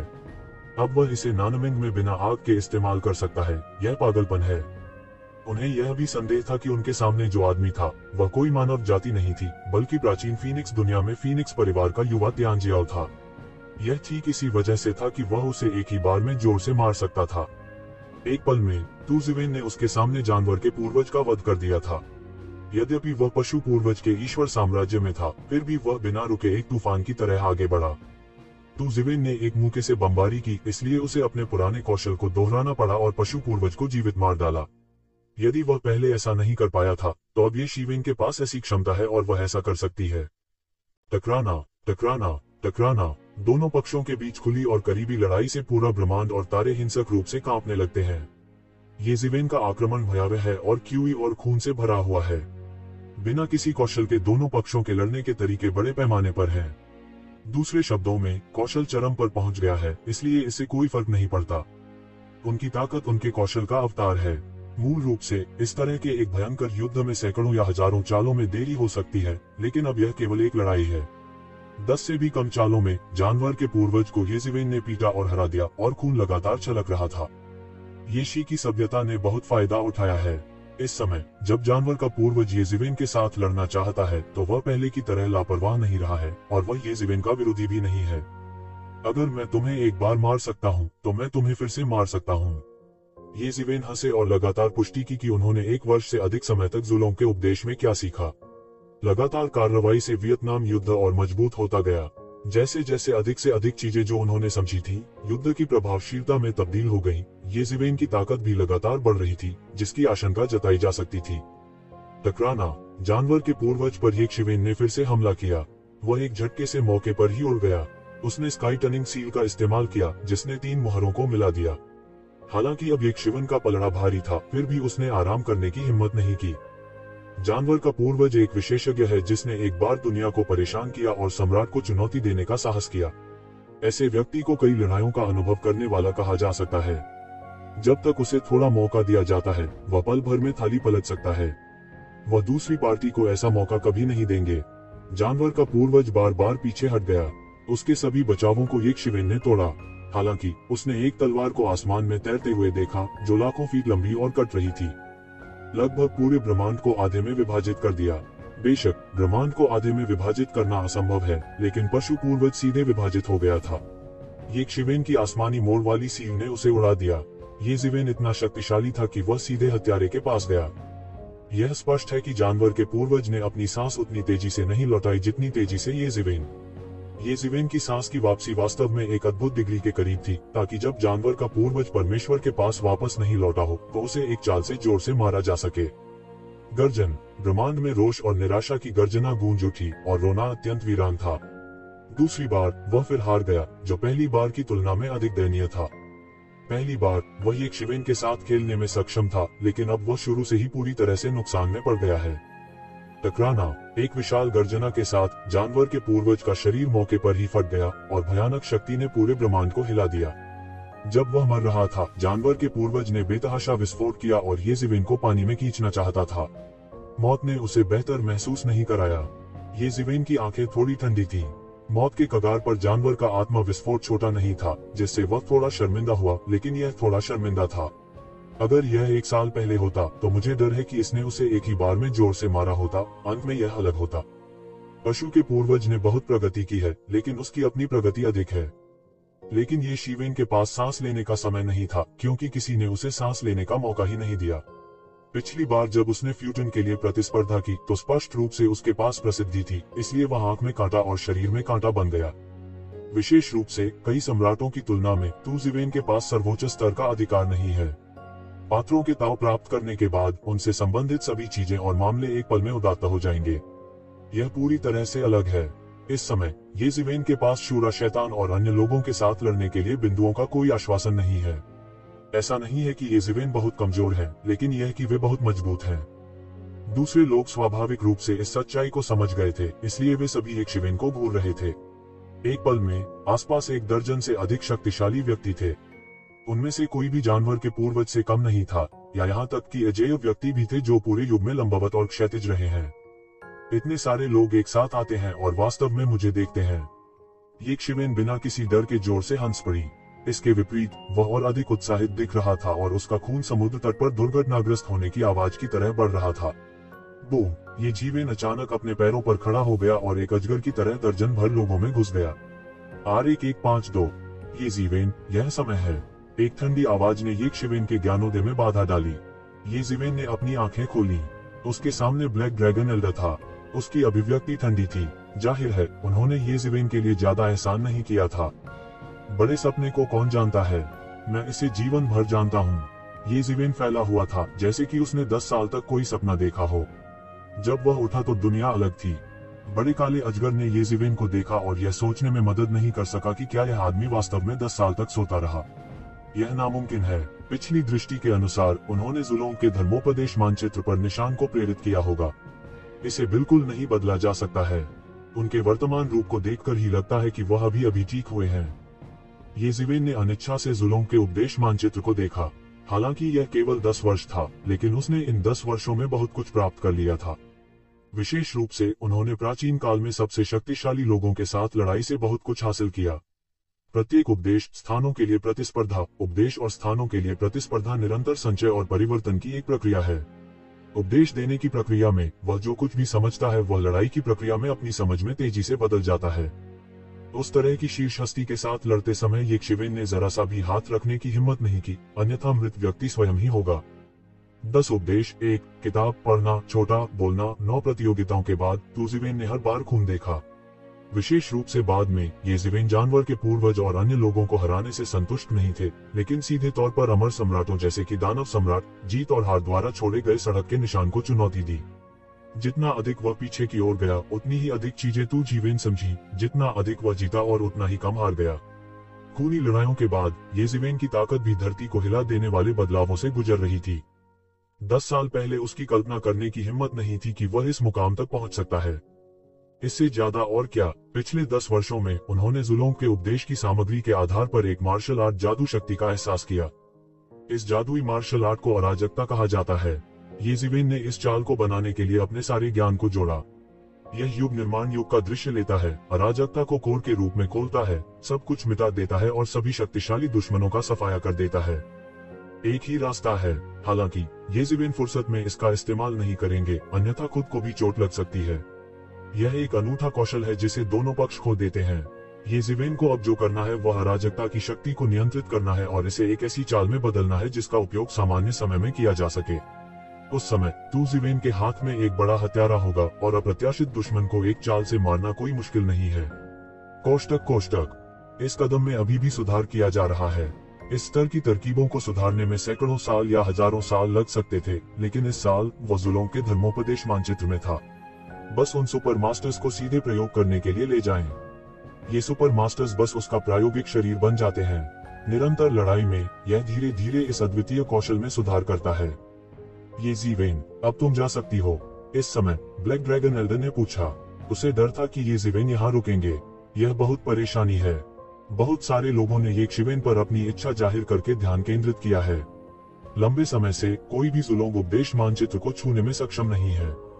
हर कोई जानना चाहता है कि तू ज़िवेन को इसमें क्या मिला और यह कितना शक्तिशाली हो जाएगा। चिंता मत करो, मैं नहीं रहूंगा।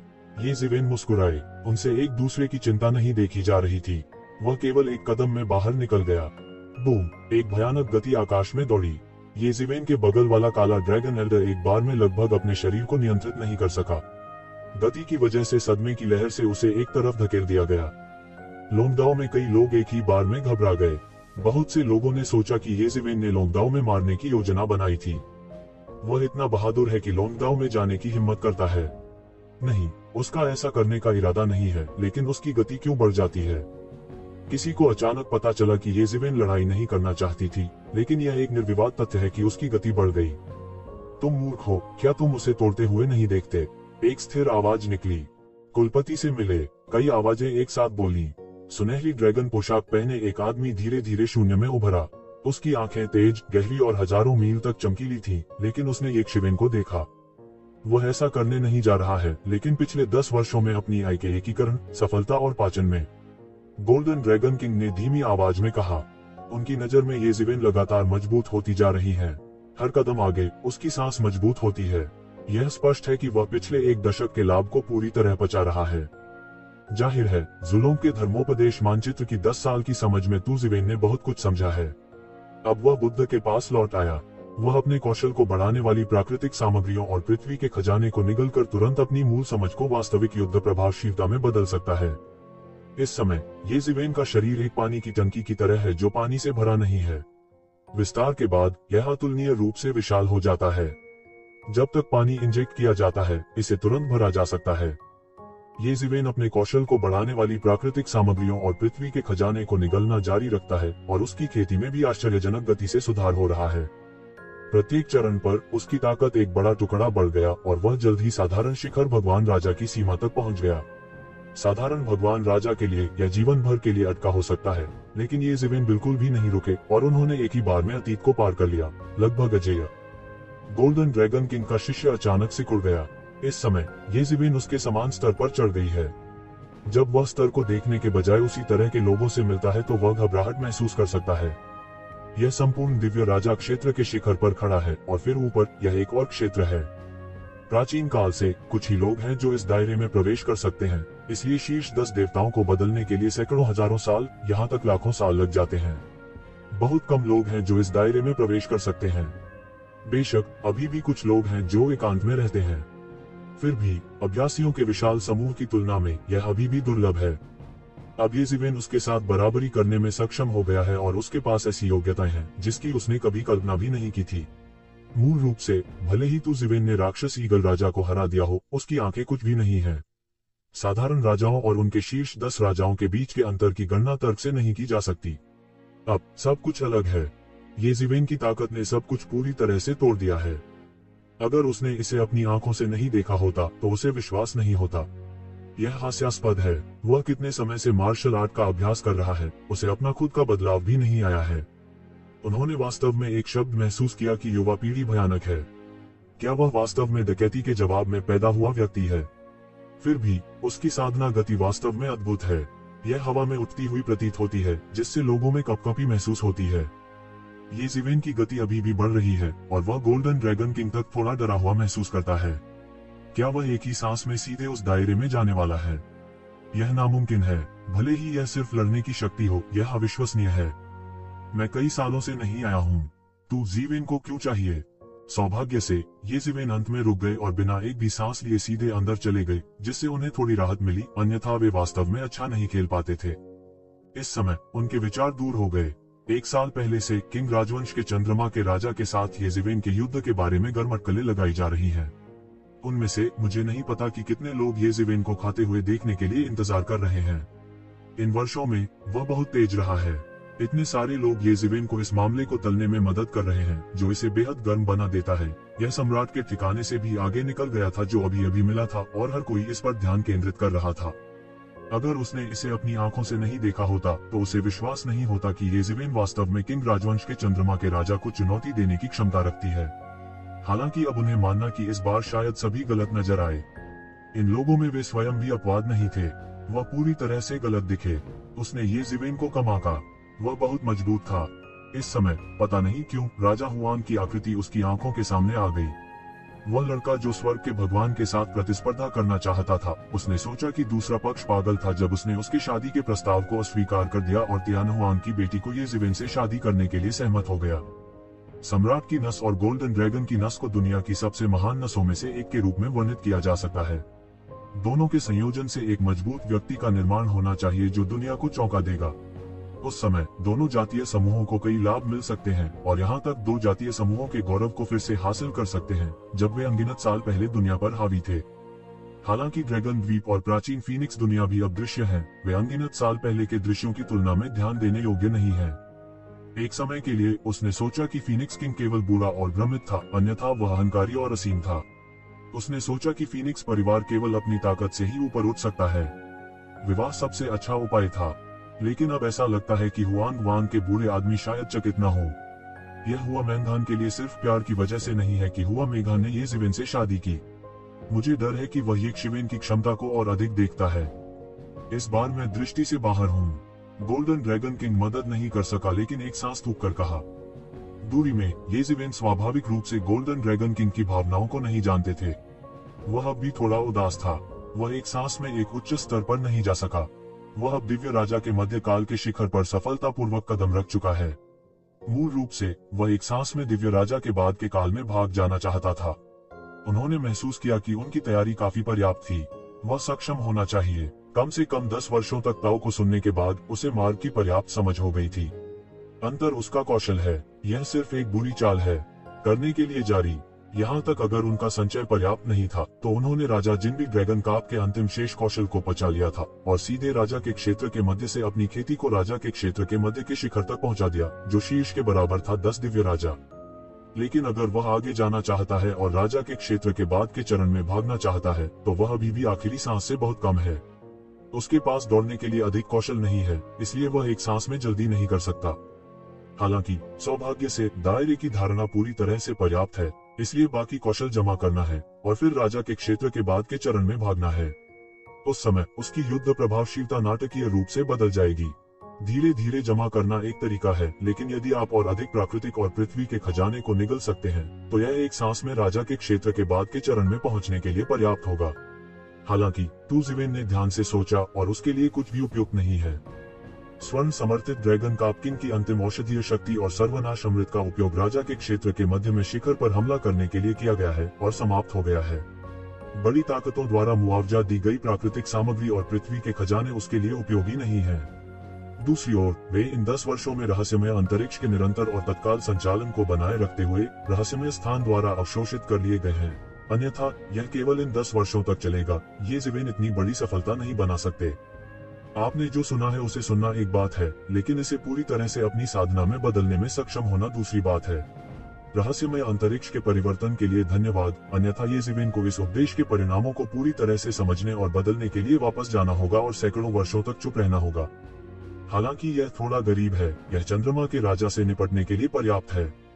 येज़ेबेल ने अपनी मुट्ठी भींच ली और असामान्य रूप से आश्वस्त दिखे। उसने 10 साल पहले कहा था कि वह केवल 10% निश्चित था, लेकिन जुलोंग का धर्मोपदेश मानचित्र उसके विचार से कहीं अधिक जादुई था। उसके पास अब पूर्ण 10% आत्मविश्वास है। कम रैंकिंग किंग यू किंग का उल्लेख नहीं करना, यहाँ तक इस समय गोल्डन ड्रैगन किंग शॉट भी। वह एक दूसरे को दबाना सुनिश्चित करता है। हालांकि वह अपने कौशल तक सीमित था, लेकिन उसकी युद्ध प्रभावशीलता एक सांस में नहीं बढ़ी। लेकिन समझ के मामले में यह बहुत दूर है। लोंगदाओ के लोगों ने भी येज़ेबेल को एक हैरान चेहरे के साथ देखा और उसकी सांस को धीरे धीरे ऊपर उठते हुए देखा। अंत में वह रुक गया, जिससे उन्हें राहत महसूस हुई। अंत में ऐसी कोई असीमित वृद्धि नहीं हुई। इस समय ड्रैगन परिवार के बुजुर्गों ने देखा है कि येज़ेबेल इस तरह के आश्चर्यजनक परिवर्तन कर सकते हैं, क्योंकि वह जुलोंग धर्मोपदेश मानचित्र को समझते हैं। विशेष रूप से सफलता की शुरुआत में येज़ेबेल ने अपनी सांस को नहीं रोका। यह वाकई डरावना था। जब उसने लोंगदाओ में प्रवेश किया था तो यह दोगुने से भी अधिक मजबूत था। 10 साल उनके लिए सिर्फ एक उंगली का फड़कना था और ये जीवन इतना मजबूत हो सकता था जिससे वे बेहद उदास हो गए थे। आप जानते हैं, उनमें से कई ने पिछले अनगिनत वर्षों में जुलोंग धर्मोपदेश मानचित्र को भी समझा है। हालांकि उन्होंने कुछ हासिल भी किया है बहुत, लेकिन उनमें से किसी में भी ये जीवन जैसा आश्चर्यजनक परिवर्तन नहीं हुआ था। मैंने लगभग उन्हें मौत से नहीं डराया था, लेकिन बाहर निकली हुई सांसें बहुत अद्भुत थीं। अगर झगड़ा होता, मैं सोच भी नहीं सकता कि यह कितना मजबूत होगा। ऐसी भावना वे केवल गोल्डन ड्रैगन किंग का सामना करते समय महसूस करते हैं। नहीं, यहाँ तक स्पष्ट रूप से गोल्डन ड्रैगन किंग की तुलना में अधिक भयानक भावना होती है। इस बार लोंगदाओ के गर्मजोशी भरे आतिथ्य के लिए धन्यवाद। आप बहुत आभारी हैं। मैं आपसे बाद में मिलूंगा। ये जीवेन ने अपना हाथ बढ़ाया और लोंगदाओ की दिशा में कहा। फिर उसका पूरा शरीर शून्य में गायब हो गया। एक और झपकी में वह एक शिवेन के ठिकाने को महसूस नहीं कर सका। ड्रैगन द्वीप में कई लोगों ने राहत की सांस ली। वह अकेला था और ड्रैगन द्वीप पर सांस नहीं ले पा रहा था। यह हमेशा ड्रैगन द्वीप रहा है। अन्य सांस से बाहर हैं और सांस से बाहर दबाए गए हैं। लेकिन यह पहली बार था जो उन्हें थोड़ा शर्मिंदा किए बिना नहीं कर सका, लेकिन कोई रास्ता नहीं था। पागल धमकाने वाली आकृति के बारे में सोचकर सांसें थम गईं। वे मदद नहीं कर सकते थे, लेकिन उनके पास कुछ नर्म पैर थे। ये जीवेन द्वीप से बाहर है। लोंगदाओ के पास प्रतीक्षा कर रहे प्रमुख बलों के जासूसों द्वारा इस खबर का तुरंत पता लगा लिया गया। सप्ताह के दिनों में लोंगदाओ निश्चित रूप से इन जासूसों को लोंगदाओ के आसपास घूमने की अनुमति नहीं देगा, लेकिन यह समय एक अपवाद है, क्योंकि वे यह भी जानते हैं कि ये जासूस ये जीवेन के लिए क्यों आते हैं। समय बीतने के साथ किंग राजवंश के चंद्रमा के राजा के साथ ये जीवेन का 10 साल का समझौता भी व्यापक रूप से स्वर्ग और दुनिया के बीच जाना जाता है। हर कोई यह खबर भी जानता है कि किंग राजवंश के चंद्रमा के राजा ये जीवेन और राजा 10 साल में लड़ेंगे। लेकिन कई लोगों ने शुरुआत में इस खबर को बकवास ही माना। आखिरकार, हालांकि ये जीवेन हाल ही में प्रसिद्ध हुआ है, फिर भी उन शीर्ष 10 राजाओं की तुलना में एक बड़ा अंतर है, जिन्होंने किंग राजवंश के चंद्रमा के राजा की तरह अनगिनत वर्षों तक दुनिया पर शासन किया है। भले ही किंग राजवंश के चंद्रमा का राजा केवल शीर्ष 10 राजाओं में से एक हो, एक निचली रैंकिंग कोई अपवाद नहीं है। आखिरकार, कोई नहीं जानता कि किसके पास कोई कार्ड है। तथाकथित रैंकिंग सिर्फ एक तरह की अटकलबाजी है। हालांकि जैसे जैसे अधिक से अधिक समाचार आए, किंग राजवंश के चंद्रमा के राजा के लिए ये जीवेन की चुनौती निश्चित हो गई। हर कोई नहीं समझ सकता। कोई भी इस तरह की चीजों के बारे में यूं ही बात नहीं करेगा। किंग राजवंश के चंद्रमा राजा के 10 देव राजा अनगिनत वर्षों की प्रतिष्ठा के साथ उसे अनुबंध तोड़ने नहीं दे सकते। और ये जीवेन, हालांकि उनकी प्रतिष्ठा किंग राजवंश के चंद्रमा राजा के रूप में प्रमुख नहीं है, अपने साथियों के बीच अजेय है। यहाँ तक पुरानी पीढ़ी के बीच भी कम दुश्मन है। ऐसे व्यक्ति के लिए यह विश्वास करना असंभव है कि वह इसके बारे में लापरवाही से बात करेगा। चूंकि वह जानता था कि वह हार सकता है, उसने ऐसी चुनौती सामने रखने का साहस क्यों किया। इसलिए यह तेजी से वे 10 चीजें बन गई हैं जिन पर अनगिनत लोग सबसे अधिक ध्यान देते हैं। 10 साल की चीजें लंबी या छोटी नहीं होती हैं। पलक झपकते ही यह गुजर गया। विशेष रूप से लोंगदाओ ने जानबूझकर या अनजाने में यह भी जारी किया कि ये जीवेन जुलोंग धर्मोपदेश मानचित्र को समझ रहे थे और समय सीमा ठीक 10 वर्ष थी। इसलिए लोगों के लिए यह अनुमान लगाना मुश्किल नहीं है कि तू जीवेन केवल जुलोंग धर्मोपदेश मानचित्र को समझकर तेजी से प्रगति करना चाहता है और उसकी ताकत नाटकीय रूप से बदल गई है ताकि चंद्रमा के राजा के साथ लड़ने के लिए पूंजी और ताकत हो। किंग राजवंश। हालांकि जुलोंग के धर्मोपदेश मानचित्र के जादू की दुनिया में बड़ी प्रतिष्ठा है, किंग राजवंश के चंद्रमा के राजा शाकाहारी नहीं है। क्या यह इच्छापूर्ण सोच नहीं है कि 10 साल के ज्ञान के बाद उनकी तुलना किंग राजवंश के चंद्रमा के राजा से की जा सकती है? यदि यह इतना आसान होता तो चंद्रमा का राजा शीर्ष 10 दिव्य राजाओं में शामिल नहीं होता। यह दुनिया का लगभग सबसे मजबूत दिव्य राजा है। जितना अधिक, उतना ही अधिक लोग यह जानना चाहते हैं कि ये जीवेन को ऐसा करने में सक्षम होने के लिए किस तरह का आश्वासन देना होगा। तब अचानक उन्हें पता ही नहीं चलता। वास्तव में 10 साल पहले ये जीवेन को केवल 10% यकीन था कि वह ऐसा कर सकता है, लेकिन वह इसे खुद को मजबूर करने के लिए दबाव के रूप में इस्तेमाल करना चाहता था। इसके अलावा स्वर्ग की दुनिया में बहुत से लोग ये जीवेन से नाखुश थे। शुरुआत में किंग राजवंश के चंद्रमा के राजा ने ये जीवेन को निशाना बनाने का कारण बड़े पैमाने पर इसके पीछे किसी के द्वारा दिया गया था। दानव ईगल राजा के साथ संबंध के साथ किंग राजवंश के चंद्रमा के राजा ने ये जीवेन की उपेक्षा की। अब इन लोगों के लगातार प्रचार और किण्वन से यह मामला सबसे ज्यादा चिंता का विषय बन गया है। इस मामले से संबंधित सभी प्रमुख ताकतों ने लोंगदाओ के पास जासूसों को पहरा देने के लिए भेजा ताकि ये जीवेन के चले जाने के क्षण को पकड़ सके और पहली बार में खबर फैला सके। इस वजह से ये जीवेन के लोंगदाओ छोड़ने की खबर भी पहली बार फैली। कुछ समय के लिए किंग राजवंश के चंद्रमा के राजा के साथ येज़िवेन का युद्ध, जो पहले से ही बहुत गर्म था, अनगिनत लोगों के ध्यान का केंद्र बन गया। बहुत से लोग येज़िवेन और किंग राजवंश के चंद्रमा के राजा के बीच युद्ध की प्रतीक्षा कर रहे हैं, लेकिन अधिकांश लोग अभी भी किंग राजवंश के चंद्रमा के राजा का समर्थन करते हैं। आखिरकार येज़िवेन की ताकत उन्हें इतना आश्वस्त करने के लिए पर्याप्त नहीं है। येज़िवेन के बारे में सबसे आशावादी यह है कि किंग राजवंश के चंद्रमा के राजा के हमले के तहत येज़िवेन अजेय रह सकते हैं। फिर भी यह येज़िवेन की उम्र के लिए काफी आश्चर्यजनक है। कोई नहीं सोचता कि जुलोंग के धर्मोपदेश मानचित्र को समझने के बाद येज़िवेन इतना शक्तिशाली हो सकता है। क्या वह बकवास नहीं है? यह खबर मिलने के बाद कि येज़िवेन ने लोंगदाओ को छोड़ दिया है, वे सभी जो इस मामले पर ध्यान देना चाहते थे गठबंधन मुख्यालय पहुंचे और दोनों के बीच युद्ध भी गठबंधन मुख्यालय में शुरू हो जाएगा। बहुत से लोग जाने के लिए एकमात्र रास्ते पर येज़िवेन की प्रतीक्षा कर रहे हैं, लेकिन उनमें से कोई भी नहीं जानता है कि इस समय येज़िवेन ने गठबंधन मुख्यालय में प्रवेश किया है। येज़िवेन का आगमन उनके संदेश से भी तेज है। विशाल संयुक्त सेना मुख्यालय, एक दुनिया, यहाँ तक यह दुनिया बहुत बड़ी है और इन दुनिया में दो विषय हर चीज पर कब्जा कर लेते हैं। येज़िवेन और किंग राजवंश के चंद्रमा के राजा के बीच आगामी लड़ाई स्वाभाविक है। विजेता अधिक प्रसिद्ध होगा, जबकि हारने वाला तेजी से गिरेगा। कोई उपाय नहीं है। एक और बात यह है कि सम्राट के विद्रोह का पता 1 साल से भी पहले चला था। विश्वसनीय जानकारी के अनुसार सम्राट के विद्रोह का समाचार और छिपने का स्थान सामने आया है, जो अत्यंत गुप्त है, और यहाँ तक छिपे हुए पूर्वजों की पैतृक भूमि भी शामिल है, जिसे अनगिनत वर्षों से त्याग दिया गया है। सेना जल्दी से इकट्ठी हो गई, लेकिन येज़िवेन के कारण इसमें देरी हुई। इस सेना का मूल सेनापति किंग राजवंश के चंद्रमा का राजा था, लेकिन अब इसने कुछ चीजों में देरी कर दी है क्योंकि यह येज़िवेन से लड़ना चाहता है। कम से कम यह इस युद्ध के बाद तक बाहर नहीं जा सकता। गठबंधन मुख्यालय में हर कोई अत्यधिक उत्साह की स्थिति में था और अंत में इस लानत की स्थिति को समाप्त कर सकता था। जब तक सम्राट को पकड़कर मार दिया जाता है, तब तक येनज़ू ऊपर नहीं कूद सकता। सम्राट के बिना वे अभी भी तियानज़ू की शेष बुराई होंगे और सभी जातीय समूहों के लिए खतरा एक ही बार में गायब हो जाएगा। बहुत से लोग अगले युद्ध को अंतिम युद्ध भी कहते हैं। स्वर्ग के खिलाफ तीसरा युद्ध शुरू किए बिना खत्म हो सकता है। इस माहौल में येज़िवेन चुपचाप आ गईं। जारी रहने के लिए R466। येज़िवेन की वर्तमान उपलब्धियों के साथ यदि आप अपना ठिकाना छुपाना चाहते हैं, तो कोई भी उसे नहीं ढूंढ सकता। यहाँ तक संयुक्त सेना मुख्यालय में भी, जहाँ इतने सारे विशेषज्ञ हैं, येज़िवेन कहने की हिम्मत करते हैं कि अब उनकी तुलना सिर्फ 5 उंगलियों से की जा सकती है। इसलिए यह इतनी बेशर्मी से गठबंधन मुख्यालय में प्रवेश करेगा और छोड़ देगा। बेशक आधार इसलिए भी है क्योंकि गठबंधन मुख्यालय के अधिकांश सरणियों का उपयोग तियानज़ू का पता लगाने के लिए किया जाता है, जो कि टेहरान के लिए अमान्य है और सीधे पास होने से कोई फर्क नहीं पड़ता। इस समय वह बाहरी दुनिया से कई चर्चाओं को जानता है और उनमें से अधिकांश अपने बारे में आशावादी नहीं है, लेकिन इससे कोई फर्क नहीं पड़ता। इस बार उसे किंग राजवंश के चंद्रमा के राजा को अपने अधीन करना है, अन्यथा भविष्य में मुसीबतों की एक सतत धारा होगी। ब्रह्मांड में बहुत सारे लोग हैं जो उसे परेशान करना चाहते हैं, इसलिए वह एक बार में विफल नहीं हो सकता। अपराजय होने से ही वे लोग शंकित हो सकते हैं।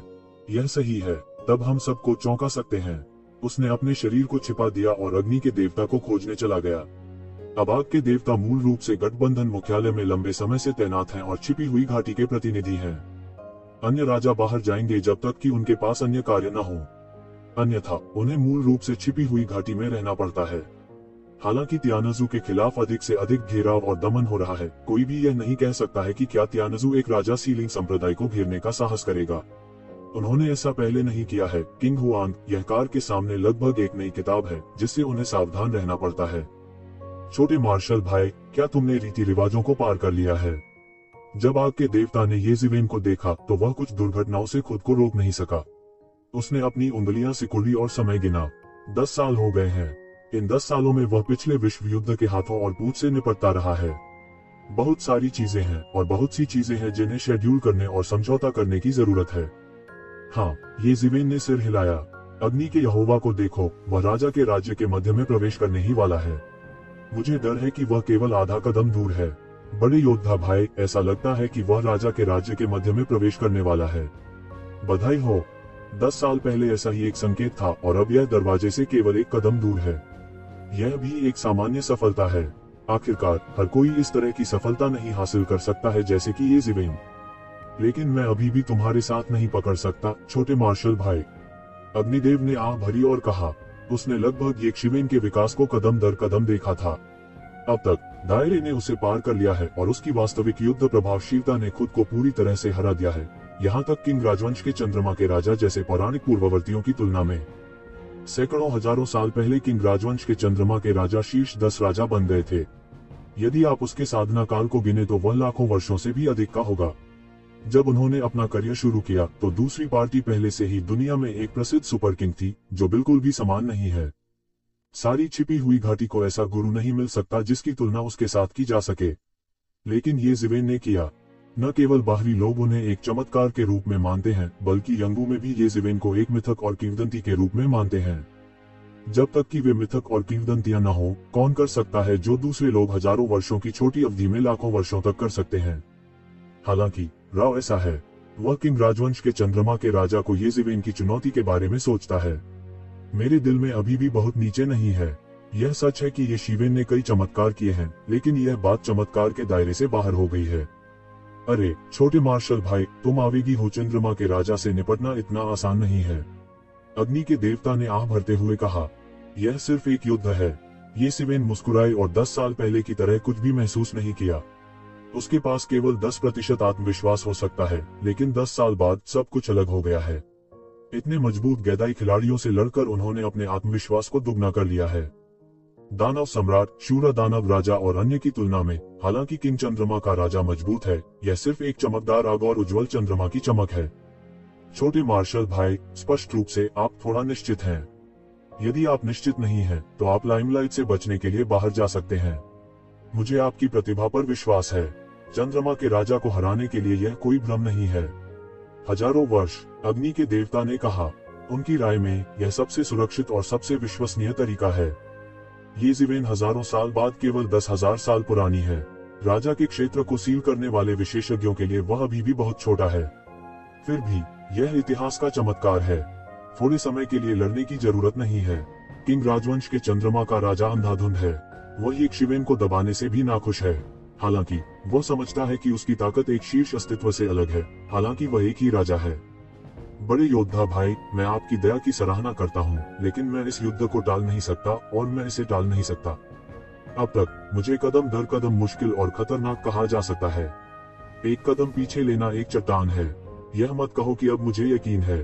भले ही मुझे यकीन न हो, मैं पीछे नहीं हट सकता क्योंकि अब कोई रास्ता नहीं है। ये ज़िवेन ने कहा, लेकिन चिंता मत करो, चूंकि मैं यहाँ हूँ, मुझे यकीन है कि मुझे यकीन है, और अब जाने के लिए बहुत देर हो चुकी है। मुझे डर है कि मेरी लोंगदाव छोड़ने की खबर पूरी दुनिया में फैल गई है। चूंकि मैं पीछे नहीं हट सकता, मैं उन्हें तब तक मारूंगा जब तक वे डर नहीं जाते। अरे उस स्थिति में हम केवल आपका समर्थन कर सकते हैं। आग के भगवान ने कहा, लेकिन आपको येमो नामक राक्षस कबीले को जानना चाहिए। हाँ, ये ज़िवेन ने बिना सोचे समझे सिर हिलाया। उसे क्या हो गया है? इस बार उसने बड़ी उपलब्धियां हासिल की हैं। इस बार सम्राट के विद्रोह के बारे में हमें जो खबर मिली है वह उससे है। अग्नि के देवता ने कहा, मैंने इस खबर के बारे में सुना है, लेकिन यह पहले से ही फैल चुका है। भले ही सम्राट के विद्रोह की खबर सही हो, मुझे डर है कि मैं इस समय भाग जाऊंगा। ये ज़िवेन ने कुछ हैरान होकर कहा। वापस आते ही उसने सम्राट के विद्रोह के बारे में सुना। यह इतना शोर था कि वह डरता था कि दूसरों को पता नहीं चलेगा और वह भाग जाएगा। लौ भगवान हंसे और बोले, तुम यह नहीं जानते। जब हमें खबर मिली तो हमने दुनिया को घेरने और जगह तय करने के लिए सेनाएं भेजी थीं। वह बच नहीं सकता। इस बार हमें उसे पूरी तरह से मार देना चाहिए। यदि आवश्यक हो तो दुनिया को तोड़ना ठीक है।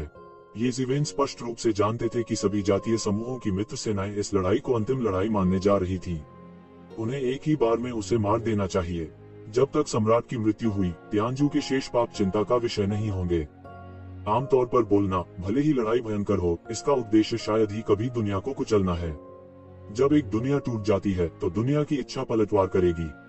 यहाँ तक अगर भगवान राजा कठिन होना चाहता है तो यह घुट-घुट कर गिरने के लिए पर्याप्त है। दूसरे शब्दों में, स्वर्ग और पृथ्वी इन शक्तिशाली देवताओं को सभी चीजें खिलाते हैं, लेकिन इन शक्तिशाली देवताओं का लक्ष्य दुनिया को तोड़ना है। वे दुनिया की इच्छा के उन्मादी पलटवार का कारण कैसे नहीं बन सकते। यदि आप कुछ और संसारों को तोड़ते हैं तो आप सभी स्वर्गों और सभी लोकों में बहिष्कृत कर दिए जाएंगे। यह बहुत नाजुक अवस्था है। यह लड़ाई आखिरी होगी, लेकिन जब तक आप किंग मून किंग को हरा नहीं देते तब तक सब कुछ इंतजार करना होगा, क्योंकि किंग मून किंग इस कार्रवाई के प्रभारी व्यक्ति हैं। अग्नि के देवता ने कहा, मैं एक साथ निकलूंगा और एक ही बार में सम्राट को मारने की कोशिश करूंगा। लेकिन खबर अब फैल गई है। त्यानजू कैसे तैयार नहीं हो सकता है? मुझे डर है कि अब त्यानजू सेना इकट्ठी हो रही है। ये जिवेन ने तुरंत कहा। हाँ, यह सच है। हमें मिली खबर के अनुसार त्यान परिवार के प्रमुख राजवंशों की सेनाएं पहले से ही एकत्रित हो रही हैं। अगर हम सम्राट को नहीं पकड़ते हैं तो उनके प्रमुख राजवंशों की गठबंधन सेना को देखना आसान नहीं है। अग्नि देवता ने उदासीनता से कहा। बिजली और चकमक पत्थर के बीच ये जिवेन ने यह पता लगाया है कि सभी जातीय समूहों की गठबंधन सेना इस बार एक लड़ाई खेलने का इरादा रखती है, न केवल सम्राट को नष्ट करने के लिए बल्कि त्यानजू की जीवित शक्तियों का पूरी तरह से गला घोटने के लिए भी। ऐसा लगता है कि इस बार सम्राट के विद्रोह ने उन्हें पूरी तरह डरा दिया है। इस बार सम्राट के विद्रोह ने उन्हें 10 साल तक एक बार सांप द्वारा काटे गए कुएं की रस्सी से भयभीत कर दिया है, और अगली बार एक और आदमी है जो एक प्रतिभाशाली है। हम क्या कर सकते हैं? सबसे अच्छा तरीका है कि उन्हें पूरी तरह से लटका दिया जाए। हालांकि ये जिवेन हैरान नहीं थे। सभी जातीय समूहों की गठबंधन सेना का कोई भी वरिष्ठ नेता मूर्ख नहीं है। ऐसा निर्णय लेना सबसे सामान्य है। ऐसा लगता है कि इस बार खून की नदी बहेगी, ये जिवेन ने बेहोश होकर कहा। लेकिन यदि आप त्यान परिवार के प्रमुख राजवंशों की गठबंधन सेना को एक सांस में हल करना चाहते हैं तो आप इसे अकेले नहीं कर सकते। ये जिवेन ने इस प्रकरण के बारे में सोचा। बच गए सर्वनाश राजवंश के सम्राट एक भयानक अस्तित्व है जो शीर्ष 10 राजाओं से कम नहीं है। अन्य राजवंशों के सम्राट सर्वनाश के सम्राट के समान ही अच्छे हैं। किंग राजवंश के चंद्रमा के राजा अकेले इसका सामना नहीं कर सकते। हाँ, तो इस बार तलवार राजा की अनुपस्थिति के अलावा तलवार की दुनिया के भगवान अन्य 10 राजाओं में से 6 आए त्यानजू के शेष पापों को पूरी तरह से लटकाने के लिए पर्याप्त। अब हम हजारों लोगों के लिए शांति जीत सकते हैं। वर्षों का आग के देवता ने ये जिवेन को समझाया कि वह सभी जातीय समूहों की गठबंधन सेना के शीर्ष नेताओं में से एक थे। स्वाभाविक रूप से ये योजनाएं उसे नहीं छिपाएंगी। ये शिवन चिंतित थी कि इतनी बड़ी कार्रवाई से राज रखना असंभव होगा। त्यानजू हाल के वर्षों में सभी जातीय समूहों में प्रवेश नहीं कर पाया है। उनके विस्तृत कार्य है या नहीं यह वरिष्ठ प्रबंधन भी नहीं कह सकता। लेकिन अब ऐसा लगता है कि यह समय अब गुप्त ऑपरेशन नहीं है, लेकिन सभी जातीय समूहों की गठबंधन सेना ने त्यान परिवार की सेना को बाहर निकालने का इरादा किया है और सम्राट को पकड़ने के बाद त्यान परिवार के शेष अभिजात वर्ग का गला घोटने के लिए एक अच्छा युद्ध किया है। मौत इस समय गोपनीयता अर्थहीन है। दोनों पक्ष जिस पर भरोसा कर सकते हैं वह एक दूसरे की मजबूत ताकत और वास्तविक ताकत है। वे इसे बिल्कुल नकली नहीं कर सकते। यह एक और खूनी युद्ध होगा जो दोनों पक्षों के भाग्य का फैसला करेगा। हालांकि टू जिवेन को हमेशा लगता है कि इसमें कुछ समस्याएं हैं। यदि यह त्यानजू का शिखर है तो त्यानजू का इतना अहंकारी होना स्वाभाविक है, लेकिन अब केवल अवशेष ही बचे हैं।